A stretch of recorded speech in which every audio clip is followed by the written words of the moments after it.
Okay, good morning everybody. Session today. Let me full screen. Yeah. Going to just focus on neurology showcase. I feel it's a bit redundant, repetitive if we go through yesterday on neuro showcase.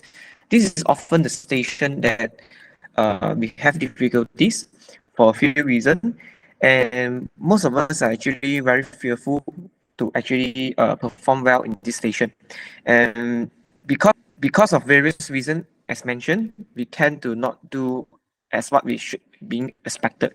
So there's few reasons for that. First is actually 6 minutes. There's a lot to examine, and we need to really focus and try to know what are the signs and the physical examination that the examiner is looking for when they write on their calibration sheet. So the first idea is the limitation will be the time instead to elicit the important sign that's written on the calibration sheet. Regardless of what sign that we elicit, if let's say it's not written in the examiner sheets, then we won't get the marks. Okay. So the second thing is actually missing the clue in the stem. So the clue I will talk to you all regarding the clue later, especially from the question stem as we walk into the bit. So we really need to focus on the stem. What does the stem want us to do? Whether it's look at the face and proceed, examine the presented with some weakness and examine the lower limb, things like that. So we really need to know what are the stem.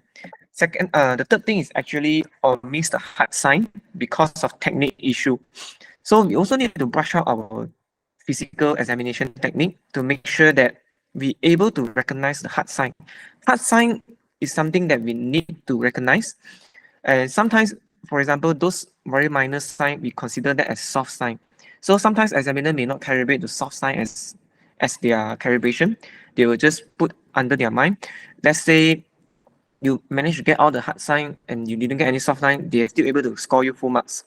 Okay, so it's also important when we prepare for the exam to really try to practice police or anyone that is already passed the exam regarding what are the correct and most accurate technique to elicit a sign.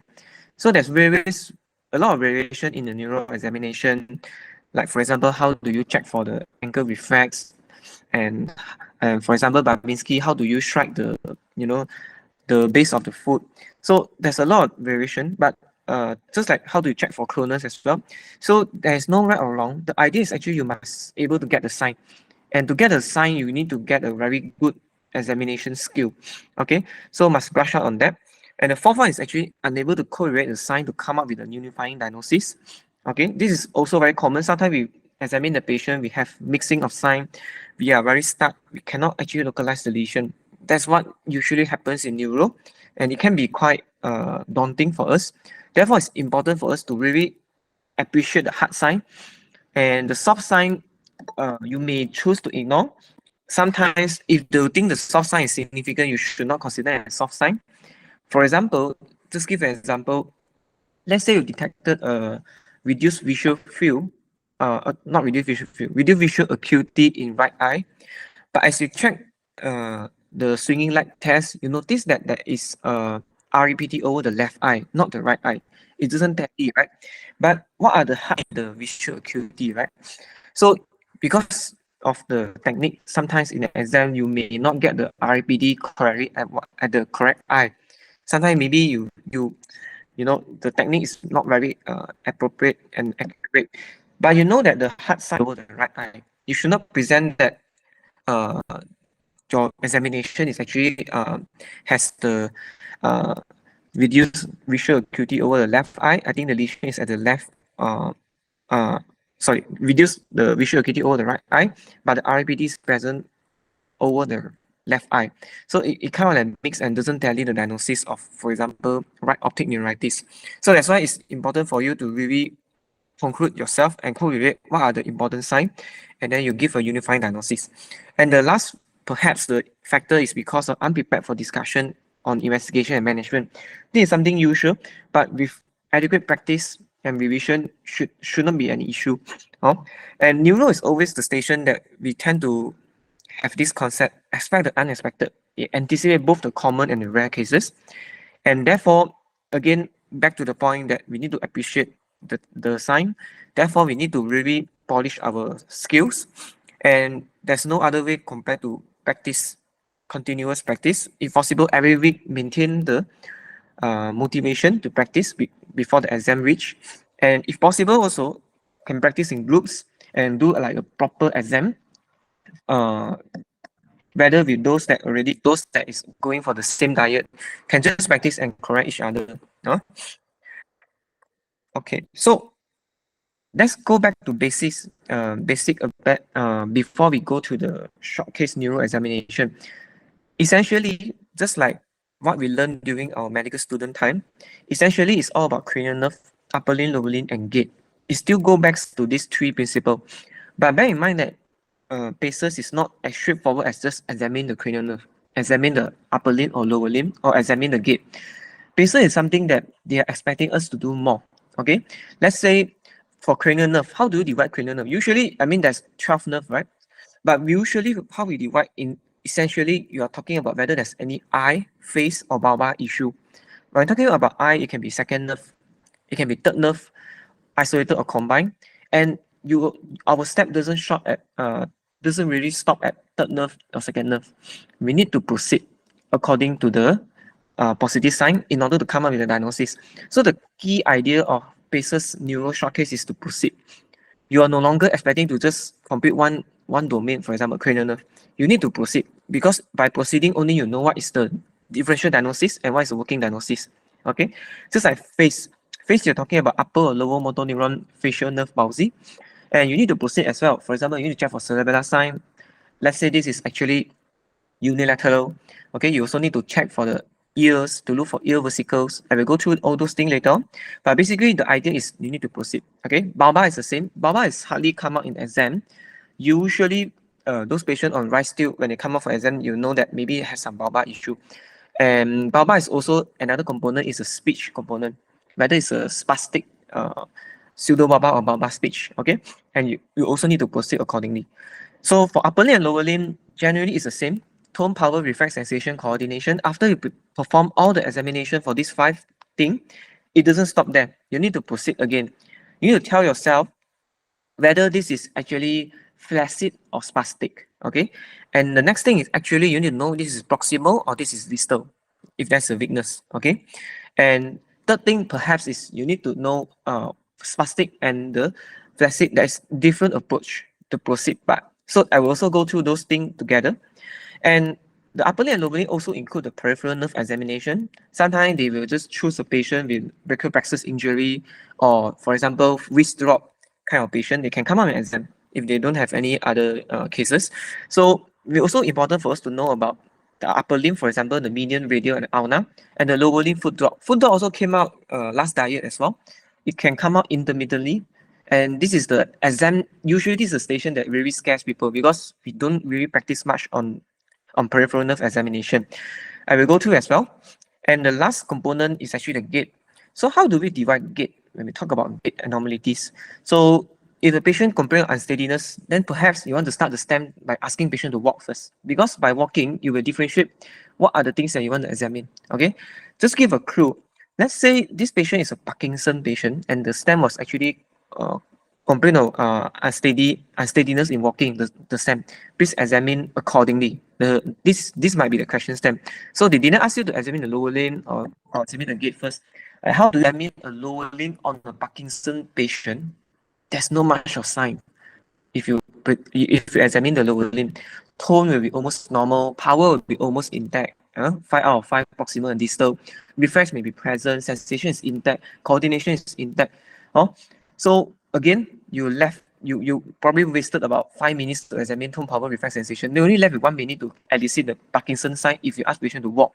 So it's not practical. What are the things that you need to find? Okay, so gait can be divided into extrapyramidal or pyramidal. It's very simple way to classify that. Extrapyramidal, you're talking about Parkinsonism or cerebellar syndrome. And these two, actually, you need to detect it on the first presentation when you ask patient to walk. If you miss that, if you do a lower limb examination, then you will not get much sign. And therefore, you cannot get enough calibration to to get the full mark. You talk about Parkinsonism, you're talking about idiopathic secondary or Parkinson plus. When you talk about cerebellum, you're talking about unilateral or bilateral cerebellar syndrome, and whether there's any pyramidal involvement, meaning you're saying that whether patient have any upper motor neuron or lower motor neuron together with cerebellar sign. Okay, and for pyramidal, there's also a third component under extra pyramidal, which is a sensory ataxia, which I won't go through. I will go through later on. But pyramidal is usually you can divide into upper or lower motor neuron. If upper motor neuron, you're talking about spastic, hemiplegic gait, stroke, as well as demyelination. And lower motor neuron, you're talking about foot drop causing high snappage gait. And you're also talking about proximal myopathy causing wilding gait. Okay, this is just a basic. This is just a very good approach, I feel, to simplify the neuro examination. And most of the time, we would need to examine more than just, like, for example, cranial, like I mentioned. You need to combine maybe upper limb, cranial nerve, and maybe intermittently got gait, things like that. So it may not be straightforward, and therefore neuro remains the challenging station, because you need to elicit the most probable sign to come up with diagnosis. And the diagnosis, you may get the diagnosis correct and management all correct, but your physical sign, if you did not get what the examiner written in their calibration sheet, you cannot get the full marks. Okay, so this is also a table that I created after I completed my examination, because I feel it's important for us to go through. It's always important to know the myotome, dermatome, and reflexes, and which nerve root actually supplies that. This is particularly important for the plexopathy and also for the peripheral nerve. Okay, let's say for example, we just go to the upper limb, C5. Okay, C5 mainly supply the shoulder abduction. Okay, and you can see that the reflex is actually C5 to C6. Bicep is always C5 to C6. Brachyradialis is also C5 to C6, but predominantly C6. Tricep is actually, and oh my god, did I forgot to share my slide? Wait, let me just check. Okay, yeah. Very sorry for that. I've been talking alone. Can you see my slide now?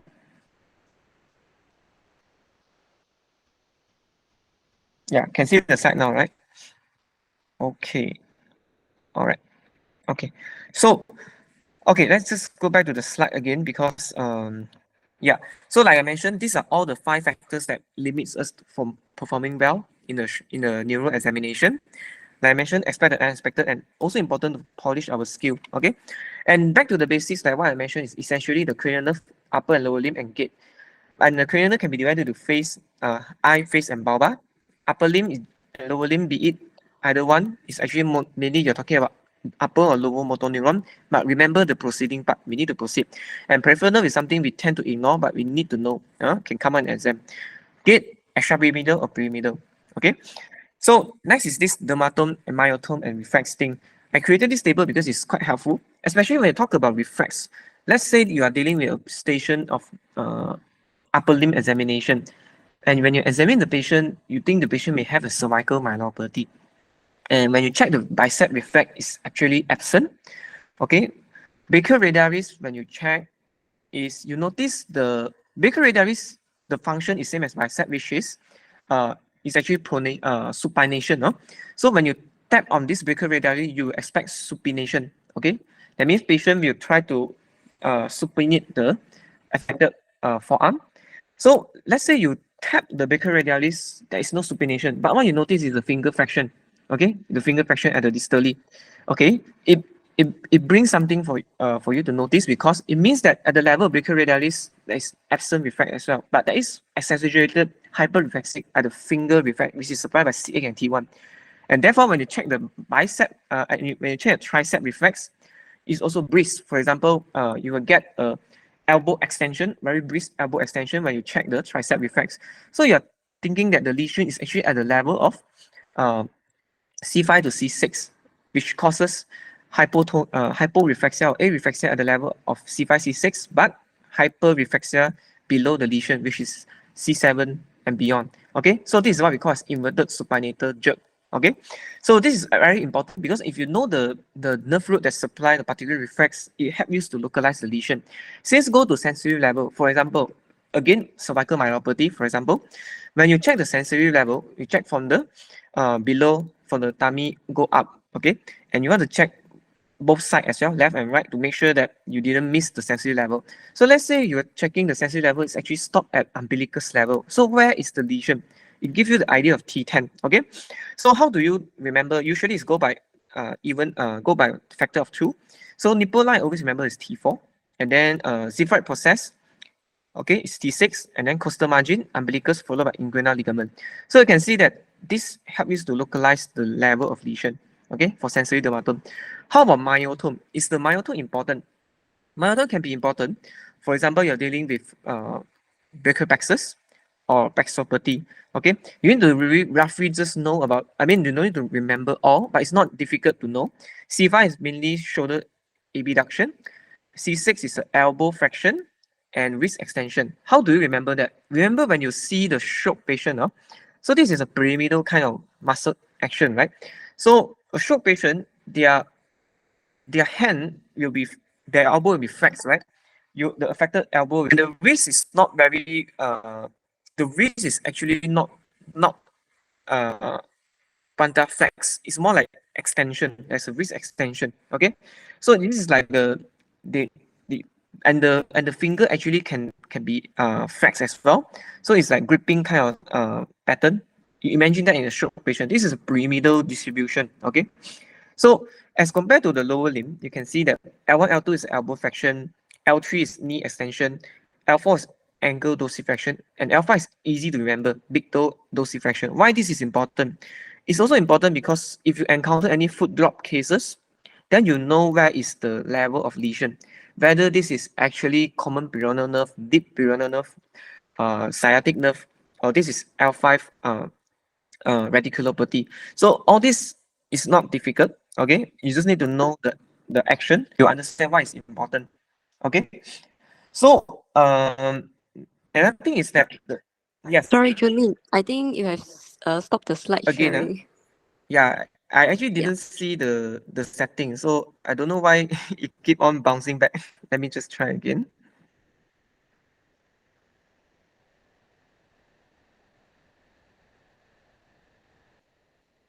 Okay, can see, right? Yeah, there's some technical hiccups here. Very sorry for that. So let's say knee reflex, you need to know the lesion is actually supplied by the L3 mainly, sometimes L4, but usually it's L3. And ankle, which is your ankle jerk, is actually L5 and S1. Okay, plantar reflex is generally not localized to specific roots. It signifies, if it's upgoing, it signifies upper motor neuron lesion. Okay, so next thing is actually, I feel this table is very useful. Uh, in order for us to localize the lesion. This is a basis that we need to know, especially for short case neuro examination. So when you want to, always when you want to prepare for exam, you should write this table out in a blank piece of paper for helping you to localize the lesion. Okay, so when you go for exam, this is probably the last few table that I will tend to revise right before I enter the exam in the last few days of exam. So how we do that? Upper motor neuron start from cortex, internal capsule, brainstem, cerebellum, and spinal cord. So there is 5 level of lesion. Okay, and you classify them tone, power, reflex, sensation, coordination, right? But to make it simple, essentially you're looking at motor, sensory, and the reflex, and there's some additional sign. Okay, so if you classify by that, in cortex, what you will do is actually you will get a contralateral hemiplegia or hemiparesis, right? So, and bear in mind that if you encounter a stroke patient in short case, if there is a MCA territory, according to the motor homunculus, you will know that actually you remember the motor homunculus, okay? The leg is actually in the middle, and all the hand, the thumb, the index finger is all at the temporal region, which is near the MCA territory. So it means that if it's an MCA territory lesion or space occupying lesion or any infarct, then you affect the upper limb more than lower limb. As compared to the ACA, which is near the parasagittal and the frontal, which is supplied mainly by the ACA. So it affects lower limb more than upper limb. But generally, their distribution pattern of weakness is actually contralateral to the side of the lesion. How about internal capsule? internal capsule is also the same, but the only difference is there's no cortical sign, okay, compared to the cortex lesion. How about brainstem? Brainstem, you get a typical cross paralysis, ipsilateral brainstem sign with contralateral hemiparesis. But remember that not always the brainstem lesion can affect the motor. For example, lateral medullary syndrome is pure sensory, okay? Ipsilateral sensory loss with over the face and contralateral spinal thalamic involvement, okay? Cerebellum usually can be unilateral or bilateral. Therefore, it actually have its own approach, but it can be both. And spinal cord usually is the paraparesis, okay? It can be upper motor, it can affect the upper limb or just affect the lower limb or affect both. The next thing is the reflex. Cortex and inner capsule and brainstem tends to be hyperreflexic. But cerebellum, remember the pyramidal distribution. Cerebellum with non-pyramidal is what we call as lower motor neuron kind of pattern, signify different kind of diagnosis. Pyramidal signify different kind of diagnosis. We will go through the cerebellum as a own approach later. Spinal cord, like what we mentioned in the cervical myopathy, right? At the level of lesion, the reflex will be areflexic. Yeah, again, yeah, don't know what happened. It's short staring again. Yeah, maybe because the connection is not very stable. Yep. Okay, can see. So, yeah. So again, spinal cord lesion. At the level of lesion can be areflexic or hyporeflexic. And then below the lesion will be hyperreflexic. Okay. How about sensation? In cortex, same as the motor, you will get a contralateral cortical sensory loss. And the reason being you need to mention is cortical sensory loss. Okay. So those are the cortical signs, for example, astereognosis, for example, acalculia, for example, agraphia. All those are cortical sensory loss. But at the same time, they also get a usual sensory loss, which is the pain and sensation, pain and also the proprioception, those. Okay, but internal capsule can be pure motor, meaning to say it can be just affect the sensory without the motor involvement. It depends. Brainstem usually we have alternating thermal analgesia. What is mean by that is actually same, is a cross sensory loss, okay? And it can also have, this one we'll talk in detail later. And cerebellum, the sensation is the what we call cerebellar ataxia. Yeah? And spinal cord can have sensory level. So spinal cord sensation is a bit complex. It's either complete or incomplete spinal cord lesion. In a complete spinal cord lesion, you're talking about sensory level. And in an incomplete spinal cord lesion, it depends on which domain is affected, whether it's anterior cord syndrome, central cord syndrome, dorsal column, which is posterior cord syndrome, or this is a hemicord. So let's say you are dealing with anterior and central cord syndrome, you will get the dissociated sensory loss each. In dynamic, again, you will have impaired spinal thalamic. Let me see. Yeah, you get impaired spinal thalamic loss, but the dorsal column, the proprioception is still intact. If you get the posterior cord syndrome, the spinal thalamic will be will be spared and the dorsal column will be affected. And if you get ipsilateral spinal thalamic loss with contralateral proprioception loss, then you're talking about hemicord syndrome, which is a bouncer cord syndrome. Okay. So additionally, for all of them, they may have some additional thing. For example, spinal cord lesion, you will find patient may have on suprapubic catheter or on CBD, and cortical sign, you may have some cortical sensory loss, things like that. How about lower motor neuron, which I feel lower motor neuron is also very important if you classify as pattern of weakness, sensation, and reflex. Okay, so lower motor neuron, again, there's also 5 different level of lesion. So anterior horn cell can be asymmetrical or symmetrical, but usually anterior horn cell is symmetrical. Okay, both sides can be affected, but usually one side will be more compared to the another. And how is the pattern? So when we talk about lower motor neuron, we need to differentiate whether the proximal is weaker or the distal is weaker, or vice versa. So usually in the anterior horn cell, usually it's the distal that is weaker compared to the proximal. And the key feature, other than the pattern of weakness, is actually the wasting, okay, and also the fasciculation. Bear in mind that most lesion can have wasting except at Myasthenia gravis. This is the key. Myasthenia gravis, if you encounter a lot of Myasthenia gravis patients before, you will notice that they are a bit obese usually, and they may have a bit cushingoid as well because of the long-term prednisolone use, but you don't generally see any muscle wasting. No? So this is a clue. Usually muscle wasting is against neuromuscular junction disorder. MMJ disorder usually does not cause wasting. If wasting, it can be anterior horn cell, can be nerve root, affected nerve root, myotome, can be peripheral nerve or can be muscle. Okay, but generally the significant wasting is the anterior horn cell. And the fasciculation is also very significant for anterior horn cell. Okay, how about nerve root and plexus? So nerve root and plexus is also asymmetrical because it usually affect only one side of the roots. Hardly will affect both sides of the roots together. Okay, and therefore it's focal and it's according to the myotome distribution. And therefore, like what I mentioned just now, it's important. For example, the only shoulder abduction is affected, the rest is okay. Then you see some scar over the shoulder. So you will know that, oh, this is perhaps is actually a C5 lesion, no? Because the muscle that is according to the myotome, and you can see that perhaps the deltoid is also wasted, and that is also perhaps a regimental patch sensory loss as well. So it's also important. For peripheral nerve, usually it's symmetrical. The criteria is usually symmetrical and bilateral, and usually distal is weaker compared to proximal, except the caveat is actually GBS and CIDP. Why is it so? Because usually peripheral nerve, we know that it starts from peripherally, okay? So stocking distribution, no, the power distal tends to be weaker than the proximal. But in GBS and CIDP, they actually affect both muscle, proximal and distal. But eventually, which part of the muscle is actually stronger? It's actually our proximal. And therefore, you will get proximal is weaker compared to distal. But actually, both are actually weak. Just that the muscle bulk per se, in GBS and CIDP, it will seem to be proximal weaker than distal. Okay, just remember this. Neuromuscular junction disease usually symmetrical, bilateral, and therefore it's also proximal worse than distal. We will get this proximal muscle weakness.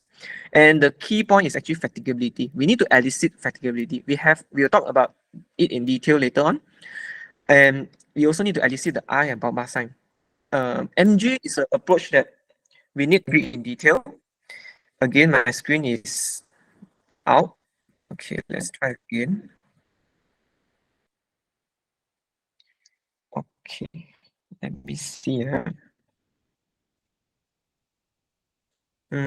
Just give me some time. Not sure why the screen is being rejected. Okay, can. So how about the muscle? Okay, muscle is also symmetrical and bilateral usually, and proximal is actually weaker compared to distal, except some distal myopathy. For example, inclusion body myositis, dystrophia myotonica, and also distal myopathy, the inherited one. So you can see that there's also a caveat. But generally, you need to know, from now on, you will know that the lesion, like anterior horn cell and peripheral nerve, is more to distal weakness as compared to proximal. And the neuromuscular junction and the muscle is more to proximal as compared to distal, right? There's some caveat here. And the reflex sensation, reflex-wise, anterior horn cell, it can be hyper or hypo or even areflexic, and therefore it can have some mixing of sign. Okay, for nerve roots at the affected roots, okay, it will be hypo or areflexic, and the rest of the reflex that's supplied by other roots will be remain intact. Okay, peripheral nerve, we know that generalized areflexia or hyporeflexia. Neuromuscular junction and muscle, they are not affected usually. However, in a muscle myopathy disease, the reflex can be hyporeflexic or even areflexic if, let's say, that is significant muscle wasting, what we call as disuse atrophy. Okay, so the next thing is the sensation. Anterior horn cell is a pure motor condition, and therefore its actually sensation should be intact. And nerve root and plexus, the sensory goes by the dermatome, the same as motor weakness in myotomal distribution. And the sensation tends to go with the glove and stocking distribution. But please bear in mind that this is not fail-proof. Why? Because the peripheral nerve can have pure motor peripheral neuropathy, meaning to say that the sensation can be intact, and therefore the sensation can be normal as well in peripheral nerve. That's why it's important for you all to localize, to have this very useful table Okay, so that you know what are you dealing with and where is the lesion. You need to think constantly where is the lesion. Okay, so how about neuromuscular junction and muscle? The sensation should be intact. So you can see that in MMJ and muscle, the reflex and sensation should be normal. Should be normal. Okay, so then I want to talk about this stem issue like I mentioned earlier. Basically, we need to know what is the stem. Okay, let's say the stem is to examine the face or examine the cranial nerve. Then you know that definitely you are looking either it's eye, face, or bulbar issue. And once you confirm which level, you need to proceed accordingly. Okay, to both confirm your diagnosis and as well as exclude your differential. So how about for examine lower limb, upper limb? Usually there is not much of confusion. They will just tell you the examine the lower limb for this patient or examine upper limb for this patient. Then no much of issue. So what are you looking for? Is actually you want to again go back to the table just now. You want to elicit whether it's the symmetry, whether it's a asymmetry or symmetrical. Okay, whether it's a proximal or distal. It will help you to localize the lesion, and whether it's spastic or flaccid. So this is the approach that I tend to do automatically after I elicit TPRCS. If I know that the lesion is spastic, is more to upper motor neuron, what I do next is actually, for example, examine upper limb, right? Spastic to me. Tone is like hypertonia, reflex is hyperreflexia, and sensation may or may not be intact, but this is spastic. So I will immediately check the back patient neck and the back to look for any scar to suggest any posterior instrumentation of the spine or any neck surgery. And I will immediately check for the eyes for three things: RPD, nystagmus, and INO, because spastic paraparesis, for example, is common due to demyelination, and they tend to be quite stable and therefore can come for exam. Like multiple sclerosis, MMOSD, those kind of patients, you need to check the eye for three things. Just shine your torchlight to check for RPD. Just check the H test to look for any nystagmus, and at the same time check for INO. Okay, INO is basically when you do a H test, you can see lah, no. So these three will suggest demyelination, and this will exclude the spine pathology as well as any surgery. So if I encounter a flaccid paraparesis, for example, is lower motor neuron, tone is like reduced, reflex is also like hyporeflexic, sensation may or may not be absent, and I need to perhaps, and for example, let's say the sensation is normal, it's intact, flaccid, and there's weakness and wasting, and it's more like proximal, weaker than distal. So next thing is I'm looking at the muscle. No? So the myopathic screening that I tend to do is automatic. Immediately after I do tone, power, reflex, sensation, coordination, what I will do next is I'll immediately go from down to the to the head. So what I will do is I immediately look at the patient cuff, whether there's any pseudo hypertrophy of the cuff, and I will ask patient to grip my two of my fingers to check for finger grip. And next, I will ask patient to do a scapular ringing. Just ask the patient to lift up both hand, and then resist against my hand or resist against the wall. Let's say there's wall, to look for any scapular ringing. And we'll check the face for any, asking patient to look up, close the eyes, make a half a cheek, and also smile to check for any upper motor neuron facial nerve or lower motor neuron facial nerve palsy, and assess the speech as well. Can you say British Constitution, wilayah persekutuan Pulau Pinang, or things like that? Wilayah persekutuan Kuala Lumpur or Persatuan Perdagangan Pulau Pinang, regardless of what you want to use. Just want to assess the speech, and you want to check if, let's say, everything is negative, you want to check too whether there's any rash to suggest dermatomyositis, and whether patient have any features to suggest endocrinal disease like Cushing, acromegaly. So this is usually what I'm going to do for flaccid approach. I will talk about it in detail later. But let's say the stem is actually asking you to examine the lower limb, very specific. Let's say the patient complaining of leg weakness, examine the lower limb. If the stem is asking you to examine lower limb, then please don't examine the gate first. You have to examine the lower limb first, because if they mention as such, means to say that their calibration marks is more on the tone, power, reflex, sensation, and coordination, in which there will surely be something. And therefore, gate is not the main important thing. Yes, you need to force yourself to examine the gate, but gate sometimes can be time consuming. So you need to choose and bargain with yourself which one is more important. Okay. And let's say let's say the stem is like what I mentioned, the patient presenting with unsteadiness. Please examine the patient. Let's say this is the stem. They didn't ask you to examine the lower limb or gate. Which one you want to choose? For me, definitely I will choose to examine the gate first. Because if, let's say, the gate shows that there is broad-based gate, or even if there's a short suffering gait, I will straight away go to extrapyramidal approach like Parkinsonism or cerebellar approach. I will not go to tone power reflex sensation over the lower limb. So it's important. If let's say these two are negative, then let's say the rumble is also negative, not suggestive of sensory ataxia or anything, then I will straight away examine the lower limb as per usual. Okay, tone power reflex sensation coordination. Okay, so the last possible stem is actually the look and proceed, which is the most difficult. But generally, if you go back to the basics, they can only test us on 4 domain, right? Can be cranial nerve, upper limb or lower limb, or gait. Okay, still go back to the principle. So you really need to spend some time before you examine the patient. So I remember during a mock in the master class, I think 2 years back, there's one patient that is very stable, and then the stem was actually look and proceed. So I look at the patient, cannot see any obvious sign at all. But I noticed that maybe patient is a bit tired already that time. One side of the eye seems to be a bit partial ptosis like that. I thought it's like, okay, maybe this is a cranial nerve examination. So I ended up go and examine the cranial nerve. Okay. And that time the patient is hiding the hand quite well. I mean, just resting the hand, feel very comfortable. I don't find anything unusual. However, when I examine I start with second nerve because the first nerve usually just ask, right, whether any abnormal taste or smell. And then you examine the eye. When I noticed that when I examine the eye, the EOM is all intact. The H test is normal. Visual acuity is also normal. I spent like already 2 minutes there to check the eye. And when I examine the patient eye, I noticed that patient, the right hand start to shake a bit, like tremor. I notice that, okay, because when we do something, that Parkinson patient tends to, with distraction, their tremor and the rigidity will be more significant, right? So when I examine that, I notice that, how come the right hand is so tremulous? So I noticed that, okay, maybe I examined wrongly because the stem is actually look and proceed. It didn't tell you specifically what to examine. So immediately at 3 minutes, I switched my gear to check the Parkinson system. Immediately check the the upper limb, looking at the tremor. Okay, classified this is a resting tremor. Checking for postural tremor, no, and also any pulse pointing, any distal kinesia to exclude the cerebellar issue. And then after that, I immediately feel for the tone.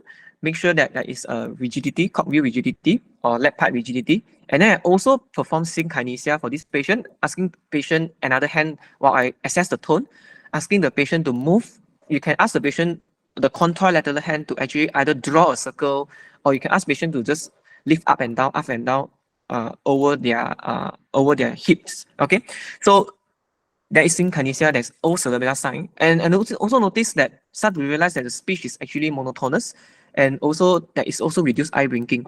So everything seems like tally, and I managed to ask patient to quickly walk, and then all the Parkinsonism gait is there, and therefore immediately also again, let me just reshare the slide. Okay, so when I examine everything, then I realized that, okay, this is actually a Parkinson patient. So it happens, but luckily because of I managed to save myself, luckily the discussion and everything is considered still okay, very safe pass. But imagine that look and proceed, if you didn't look long enough, you may miss the thing that need to calibrate, what the examiner wants to calibrate. Another example is the Batu Pahat mock under Prof. Raymond. I still remember that station. That station is a station that also look and proceed, just look at the patient and proceed. Didn't say anything at all. I mean, there's no chief complaint one. Just like this is a middle-aged lady. Please examine the neuro examination, look and proceed. The stem is really look and proceed. So I look at the patient. When I look at the patient, I don't see much obvious sign that can see just from the face, So I really don't know what I should do. So what I ended up is actually ask patient to walk, thinking that maybe I can find something. Then I think Prof. Raymond just frowned his eyebrow because why you ask patient to walk like that? Anyway, when I asked patient to walk, I noticed that one side of the leg is actually a bit ataxic, a bit broad-based compared to the other side. Okay, so I know that, okay, can this be cerebellum, or can this be just hemiparesis, or previous stroke, things like that. So I don't know. I asked patient to sit out on the couch, and I start to examine the cranial nerve. When I look particularly at the cranial nerve, the patient is actually wearing a tudung. Okay, I realized that initially I start with eye first. Eye, there's not much of sign. Everything is normal. I spent about 2 minutes already, or up to 3 minutes already, including the gait. So I subsequently examine the face. And while examining the face, I realized that the fifth nerve, trigeminal sensation, is reduced over the right side. I mean, V1, V2, and V3 are all reduced. Okay, trigeminal sensory loss. Then I already got that, okay, this fifth nerve involved. Then how about seventh nerve? When I examine the seventh nerve seems to be intact. Okay, it seems, oh no, it's actually affected as well. It's a lower motor neuron seventh nerve, because both frowning of the eyebrow, frontalis muscle seems to be involved, weak as well. And asking patient to puff a cheek is also big. Okay, then I know that, okay, fifth and seventh is involved. Then I immediately assess the hearing, and the hearing really, the ipsilateral side, the left side, is also reduced. So okay, then I know what I'm dealing with. Okay, so immediately I ask patient to do cerebellar sign, and true enough, the patient have dysarthrical kinesia and dysmetria over the left side, and therefore the diagnosis is cerebellar pontine angle lesion, left CPA lesion. So but the time's up, because I didn't spend enough time to examine more, like for example checking for scar or anything, because it's just too overwhelming. I already spent some time at the gate and spent some time on the eye, so I did not manage to complete the full examination. So the question was given by Prof. Raymond is actually asking me, so this CP lesion is new or is it old? I was stuck because I cannot answer this question. So he asked me, how do you know whether it's old or it's new? So the answer he wants is actually check for the scar. So true enough, the patient is actually wearing tudong. And if you don't expose that tudong, I really cannot find the classical CP angle removal scar. I will show you in the slide as well. So the patient actually have a scar, and I missed that scar, and therefore I got -1 mark for that. So you can see that neuro station for look and proceed can be quite unexpected. It's important for you to really recognize. And now I think back, when I assess the patient, look at the patient face, actually there is loss of nasolabial flow over the left side. But it's not very obvious. If you don't think of it, we may miss it. Sometimes may not be very obvious. Okay, so let's go back to the slide again. I'm going to share. Not sure why it keep on bouncing out. Okay, if anyone have any question throughout the session, please just text in the text box. Okay, so now I want to tell everyone about MINDS our approach. So before we examine the patient, it's important for inspection, right? So it's important for us to MINDS our step first before we do something. So what is mean by MINDS? For inspection, you want to check for any muscle wasting. When you look at the patient, make sure is there any wasting for you, okay? Whether there's wasting is more to proximal muscle, distal muscle, or both sides. And whether there's any involuntary movement, like what I mentioned just now, right? The patient that I encountered in the mock actually have a fine tremor, but the fine tremor may not able to appreciate because patient just hold the hand tightly to the hip, you cannot find any tremor. So ideally, you should ask patient to relax and put their hand facing the sky, the palmar aspect of the hand facing above pointed up lah. Just ask to relax in a relaxed position. Then you may able to see some tremor. Okay, so basically the clue is actually whether there's any involuntary movement, be it the fasciculation or tremor. Third thing is the neurocutaneous stigmata, any rash or not, like port wine stain in Sturge Weber. And whether there's any deformity. Deformity can be joint deformity, can be limb deformity, or can be spine deformity. Okay, so it's more important for you to check for deformity. And scar is also important. Scar can be muscle, can be nerve, can be tendon. Let's say this is actually the muscle biopsy scar of the quadricep muscle. This is actually a bicep brachii muscle biopsy scar. Scar will tell you a clue, because why? Because most of the time they will biopsy the affected muscle, right? It makes sense. So let's say this patient has proximal myopathy with this muscle biopsy scar. Then you're thinking more to, can this be more to myopathic causes, muscle disease? Okay, and let's say there is this scar over the neck. Okay, this is maybe suggestive of posterior instrumentation of the cervical spine, and this is actually a very long incision over the back, may suggest a corrective surgery, like for example scoliosis. And let's say there's this scar over the lateral aspect. Okay, this may suggest a few things. It can suggest a sural nerve biopsy. It can suggest a tendon release surgery. But generally, this long scar is more to tendon release of the Achilles tendon. How to differentiate? We will talk about it in detail when we go to the scar station in the afternoon. Okay, so MINDS our step. So this is for inspection. an examination, I will just skip it because everyone have their own examination, just need to some practice.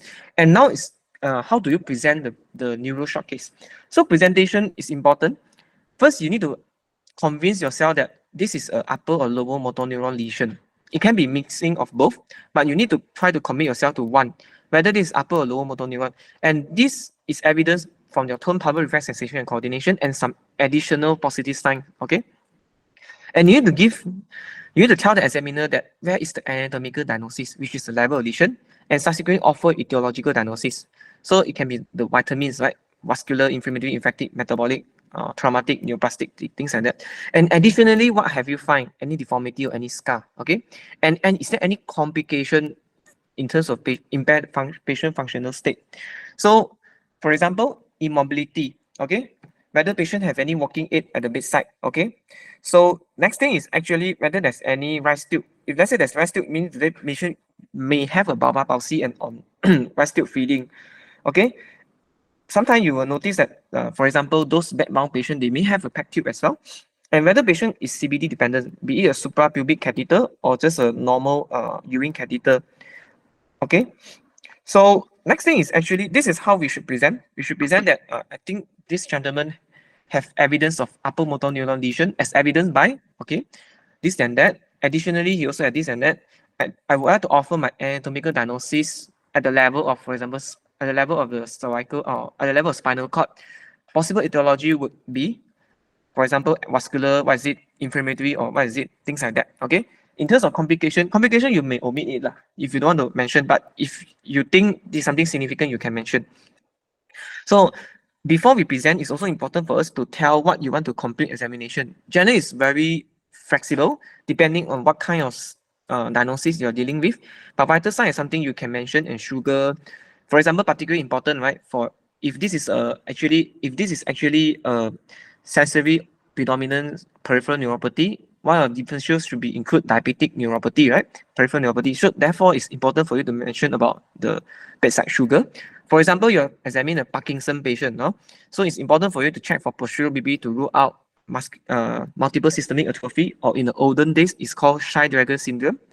And you also may need to offer that, let's say you only examine the lower limb and gait. So you may want to tell the examiner that I want to complete my examination by also checking patient cranial nerve and upper limb, okay, just to complete. Let's say you're dealing with a spinal cord lesion, you may want to offer that, you may want to do a per-rectal examination to assess the tone to look for saddle anesthesia. And let's say you are dealing with, for example, demyelination or inner cranial nerve disease or any eye sign, you may want to do a fundoscopy to look for papilledema or retinopathy. And let's say you're dealing with stroke, so you may want to examine and mention that I want to assess a higher mental function and also auscultate for any carotid bleeds as well as murmur, or even AF. And let's say Parkinson as well, want to do a MMSE, mini mental state examination. Archimedes spiral is basically just a spiral drawing that Parkinson patient tends to unable to do it because it's from slow and then they slowly draw. So usually they have some issue, and also assess the writing. Okay, so in Parkinson also have own approach. I will go through later on. Okay, but this is generally a rough guide what we should do. Okay. Okay, so now I go to cranial nerve. I'll go one by one, cranial nerve, upper limb, lower limb, and followed by gait. And I will list out the 11 scenario that we should know before we go for exam. If you don't, if you're not familiar with this 11 scenario, you should not go for exam yet, because it will give you a chills, especially if you never examined this kind of patient before. So for cranial nerve, we start with cranial nerve 2. Okay, cranial nerve 2 is is an optic nerve. Okay, so be familiar by checking the visual field other than the visual acuity.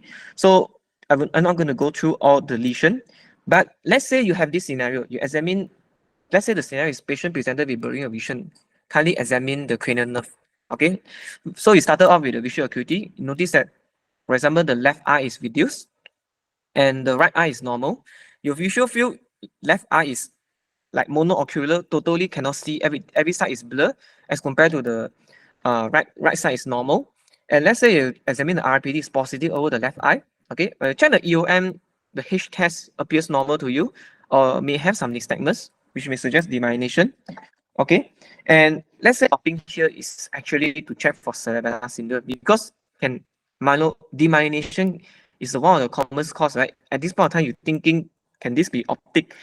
neuritis, which is under optic neuropathy. So you want to screen for cerebral syndrome and the spine. These two are the one that you need to so-called so-called examine and proceed. Okay, you need to check for any sensory level and any cerebellar sign. And after that, you need to examine the fundoscopy. If the scenario really come up as this station, you are expected to do the fundoscopy to look for any pale optic disc. But this scenario in the recent year didn't really come up anymore. Okay, so but bear in mind that if this is really a station of blurring of vision in neuro short case, you are expected to do the fundoscopy. You cannot just mention, not enough to just mention. Okay, so what is the diagnosis? So you have to mention that. I think your slide stop sharing again. Okay, thank you for reminding. Let me try again. Yeah, not sure this. It's not very stable connection. Okay, can you all see? Yeah, can see, right? So yeah, let's see. Okay, so you will present this patient has a left second nerve palsy as evidenced by this all the positive sign, and with or without cerebellum or spinal cord lesion. And want to offer etiology, for example, inflammatory demyelination, autoimmune, vascular causes, infective causes, or metabolic causes. You should mention like that. Okay. So optic second nerve palsy, the common, or another word is actually optic neuropathy. Optic neuropathy can be due to optic neuritis in inflammation, can be due to vascular causes, can also be due to infective causes like syphilis, can also be due to metabolic causes. So this is how you should present if you encounter second nerve palsy. But generally, second nerve palsy nowadays is not common. The more common one is the third nerve and the seventh nerve. Okay. So now let's go to third nerve. Okay. So third nerve, the idea is actually to appreciate that it's ptosis. To appreciate that there is actually a ptosis, be it a complete ptosis or partial ptosis. And the second thing is you need to know whether this ptosis is unilateral or bilateral involvement. Sometimes patient actually have bilateral ptosis, but one side seems to be more compared to the other side. So generally, how do you know whether this ptosis is unilateral or bilateral? Is to really look at the marginal reflex distance. Okay, you don't want to look at marginal reflex distance because we cannot measure. But what you can do is like what Prof. Raymond used to tell us is you look at the patient superior limbus of the eyelid and upper margin of the pupil. Okay, let's say this is a normal eye. You can see that this distance you roughly divide. The slides went off Yeah, again. again, right? Let's see.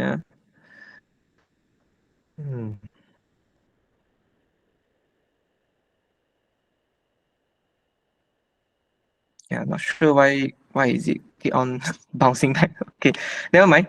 Okay, so this is the marginal reflex distance that ophthalmologists used to use. But for us, clinically, what we usually do is like what Prof. Raymond tell us, we should appreciate the superior limbus of the pupil versus the upper portion, the upper part of the eyelid. Okay, and you divide this generally into the a distance. Okay, if let's say the eyelid actually covers almost one third, more than one third of the distance between the superior limbus of the pupil versus the upper part of sclera here.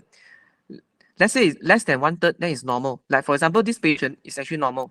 But let's say from this to distance here, actually is already more than one third, then this is defined as ptosis. Okay, understand or not? Let me repeat again myself, maybe a bit confusing. So you're actually comparing the superior limbus of the sclera and the upper border of this pupil. Okay, so the distance to somewhere here to here. So let's say your upper eyelid situated less than one third in between this distance. Okay, so this is considered as normal. You can see that this one you definitely ptosis, right? That means you will miss this and this, but you may miss this as a normal eye. So you measure from here to here, and this is already more than one third, then it's considered as ptosis. Okay, so this is how you define whether both eye got ptosis or not. Another useful clue is usually during exam, in a station of ptosis, patient will prepare the IC. So it's also important that if you're not sure, you can ask, can I request to see your identity card? So you will compare whether this patient, the appearance already got same eye during or eye like this, or this is something new. Okay, but generally if you don't want to do that, it's okay. But the principle is to spot the ptosis, identify whether it's unilateral or bilateral, and next is the pupil size. You need to shine the torchlight and look for the pupil size, whether this is actually constricted or dilated or is normal. Usually the one that's stable one is the normal one, which is the MG and CPEO and the middle fissure. Mydriasis will point to whether it's hornal or this is actually a surgical third nerve. So the fourth question you need to answer yourself is whether this is an isolated third nerve or this is a combined third nerve, combined with fourth or sixth. Okay, so this is the approach that I prepared. So if you identify it's a unilateral ptosis, so you ask yourself the next thing is a pupil, right? Whether pupil is constricted, dilated, or normal. If you constricted, you follow the hornal approach, which I'm going to mention next. If pupil is dilated, this is surgical third nerve. It can be isolated or combined. If isolated, that means you check for the fourth nerve. You basically are checking. You are checking for intorsion.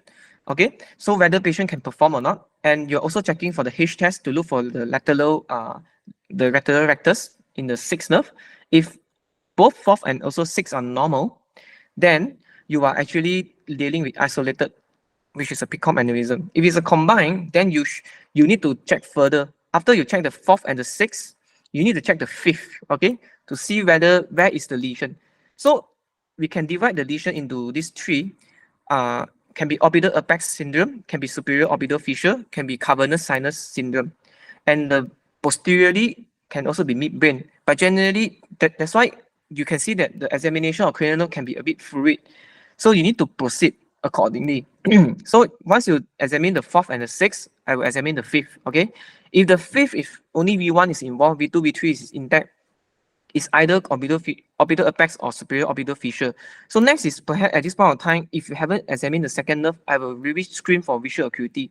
Okay, screen for visual acuity as well as visual field to look for any monoocular second nerve involvement. If let's say there is second nerve involvement, this is orbital apex syndrome. If let's say the second nerve is normal, then most of the time it's a superior orbital fissure. Okay, so next is actually if let's say the V2 or V3 is also impaired, then you are dealing with cavernous sinus because you know that V2 and VT is already branched out by the time they enter the superior orbital fissure. Okay, it's in the level of cavernous sinus, but actually cavernous sinus has three levels, has anterior level, mid level, and posterior level. And that also the anterior level of the cavernous sinus can mimic the superior orbital fissure. But I think you all don't need to know so detail. Just remember that if V1 is only involved, there's no second nerve involvement, that is orbital apex. If only V1 involved, no second nerve, is superior orbital fissure. V1 involved, second nerve is also involved, is orbital apex. And if it's involved more than V1, like V2, V3, then it's the cavernous sinus. Then at the same time, you also need to check for any, just do a quick pronator drift to check for any weakness over the upper limb. If there's a cross paralysis, then the lesion is higher, is at the midbrain, not just the peripheral, which is the optic tract. Okay. So let's say, so surgical third nerve is like this, okay? So pupil normal is what we call a so-called medical third nerve. And you also need to check the fourth and the sixth, usually it's normal. And if it's normal, then next thing is actually you tell yourself, what are the diagnoses? It can be mononeuropathy or polyneuropathy, okay? Generally, why I put this middle fissure, CPEO, and also these two diagnoses is usually the diagnosis under bilateral ptosis, right? But why we put under the unilateral ptosis part? Because sometimes you may miss the bilateral ptosis, and instead we only appreciate one eye is actually having ptosis. So that's why it's also important for you to consider the possibility whether there's any neuropathy or not. How will you know? Basically, you won't know. But middle fissure, you can examine for the cerebellar sign, and you can try to do a fatigability test to look for any MG. The commonest diagnosis for unilateral ptosis is still MG. Okay, MG carries its own approach. I will talk about it later. Muscle, you can check the upper limb. And if you got time, you should do a Gower sign as well to look for any proximal myopathy. So generally, you can see that you should, other than examine the third nerve or the second nerve, you should examine the fourth, sixth, followed by fifth and seventh. Okay, and then you should elicit fatigability. If it is positive, then this will be MG. Next, you can examine the upper limb to look for any proximal weakness, and this also tallies with the MG, and check for the reflex. Areflexia, glove and sensory loss, surgery, and middle fissure. If it's intact, it can be MG, which already detected above, or it usually means the muscle. And sensation will further clarify that this is a muscle lesion. And you also need to screen for cerebellum. So you can see a lot of things to do, right? Not easy. So that's why it's important for you to practice the flow. The way I wrote like that is a bit complicated, but when you examine the patient, it's quite fast only.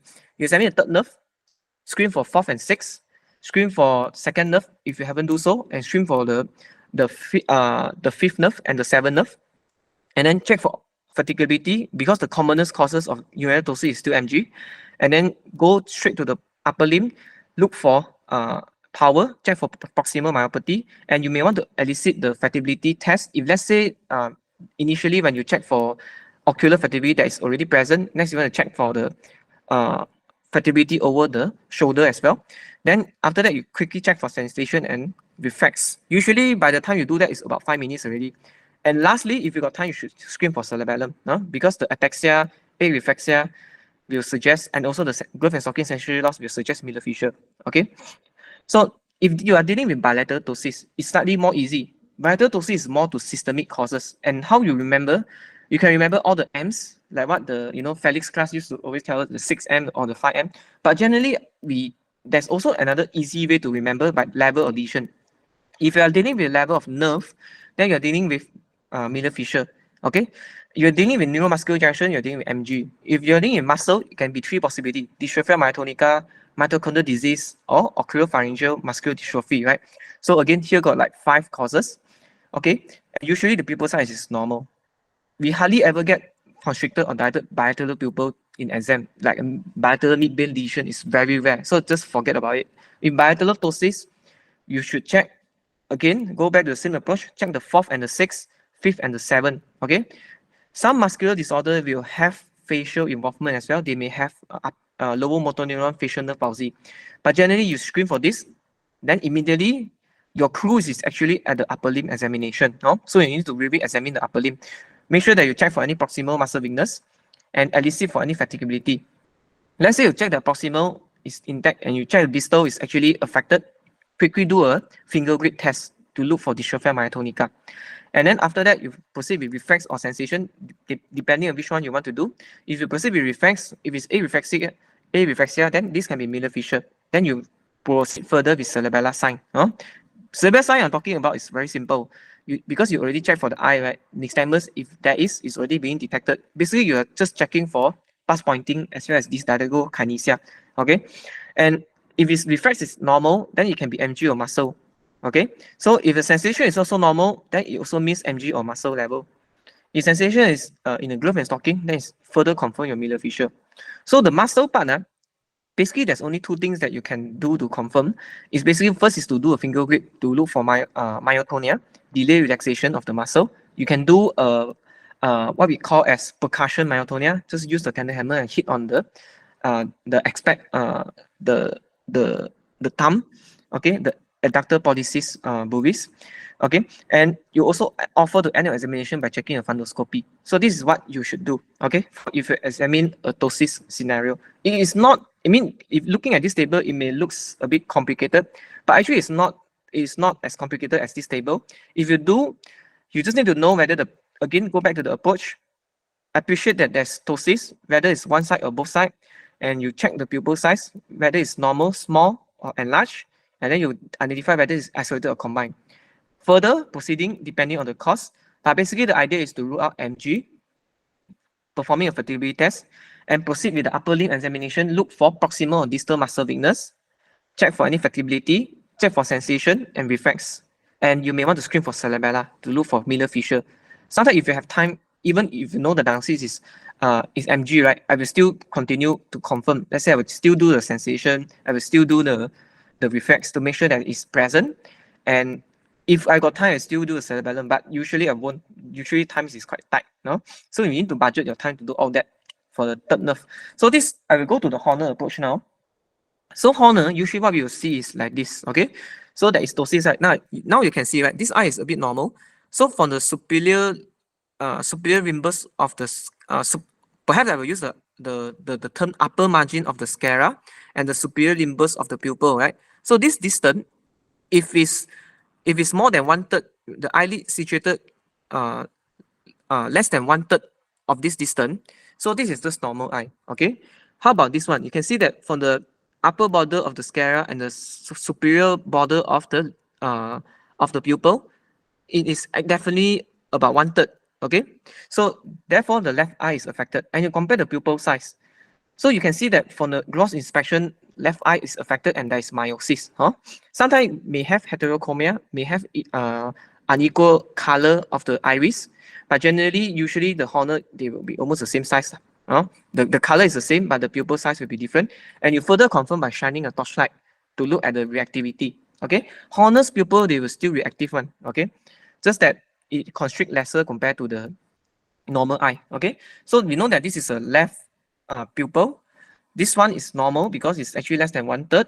Okay, you are not dealing with bilateral ptosis. You're dealing with just left-sided ptosis, and the pupil is constricted. So next thing is actually you need to tell yourself, if this is a horner, what are the things that you should do? So horners, you can see that lesion will start from hypothalamus. The first order, so horner actually got 3 orders. I won't talk in detail, but generally, first order is somewhere from hypothalamus, go down to pons, passing through the medulla, and therefore you can have a lateral medullary syndrome and go down to the spinal cord through the foramen magnum, and therefore there is also a risk that you patient with sphingomyelin can also have a horner, and go down all the way to your sympathetic trunk, which is actually at the level of the T1 to T2, spinal cord sympathetic trunk. Okay, so level 2 is very short.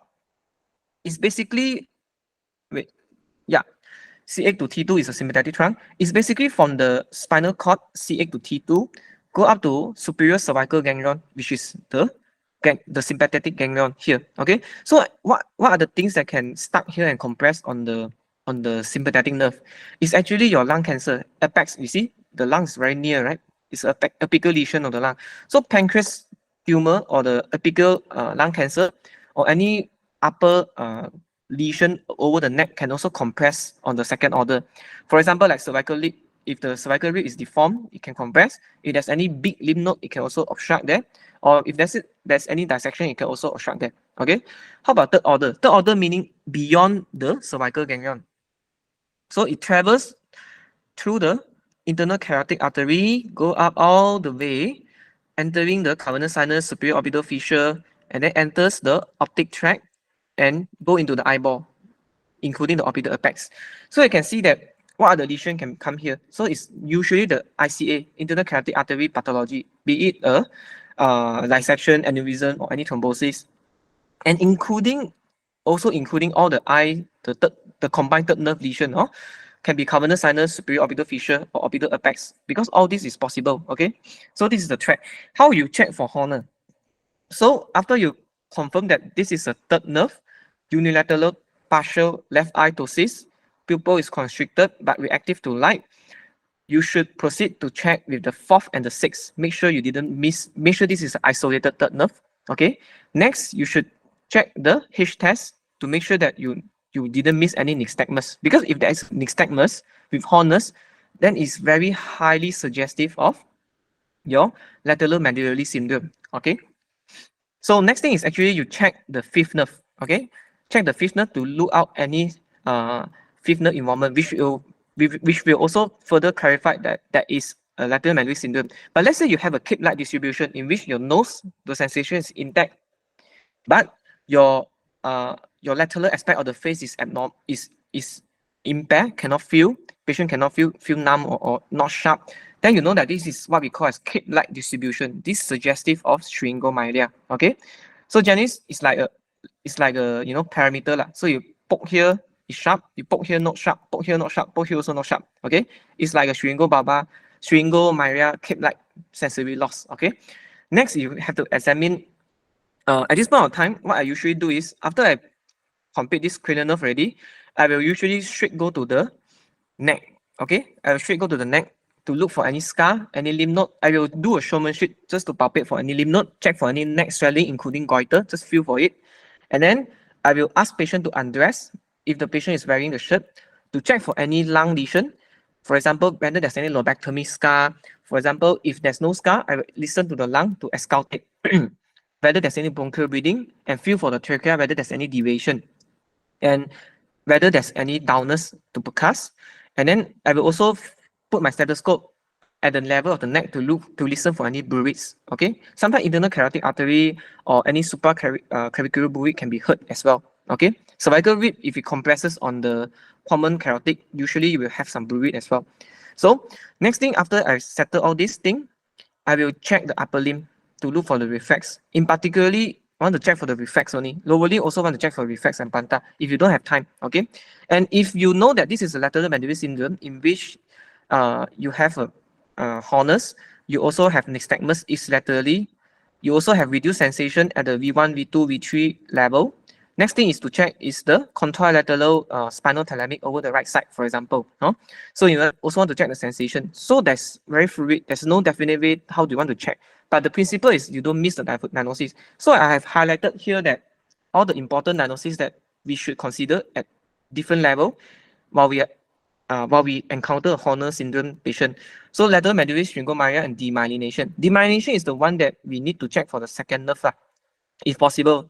Basically, still check for the same thing, whether there's any nystagmus, and whether if you do a Hoffman, you should be able to appreciate that whether there's any myelopathy as well.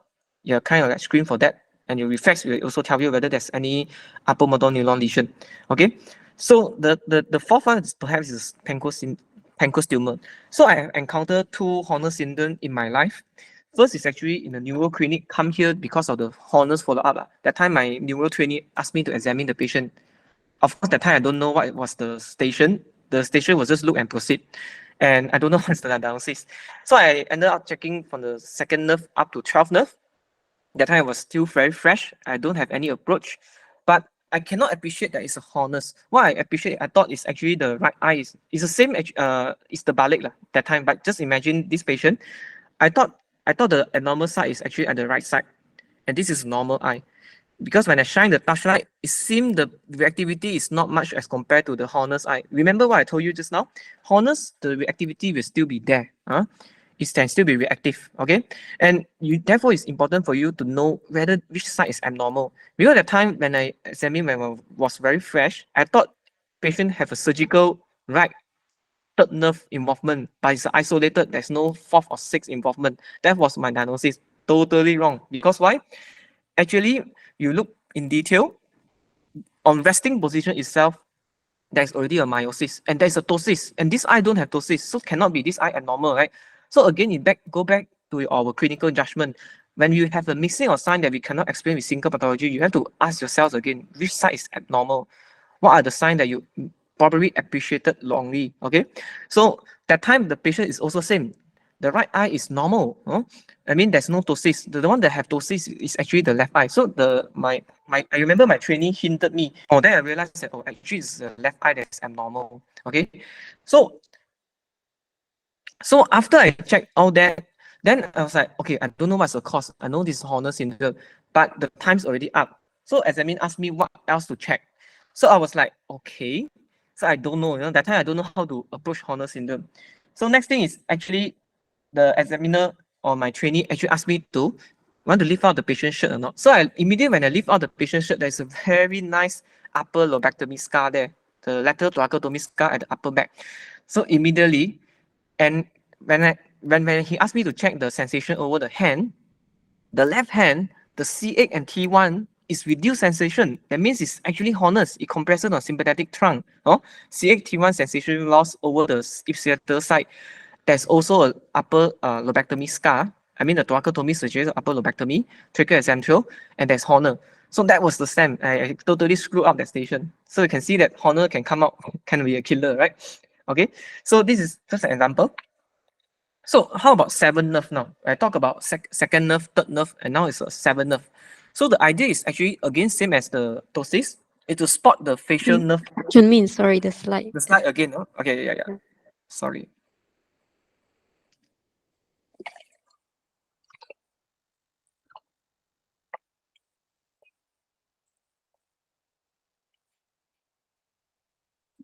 So the idea is to spot the facial nerve palsy.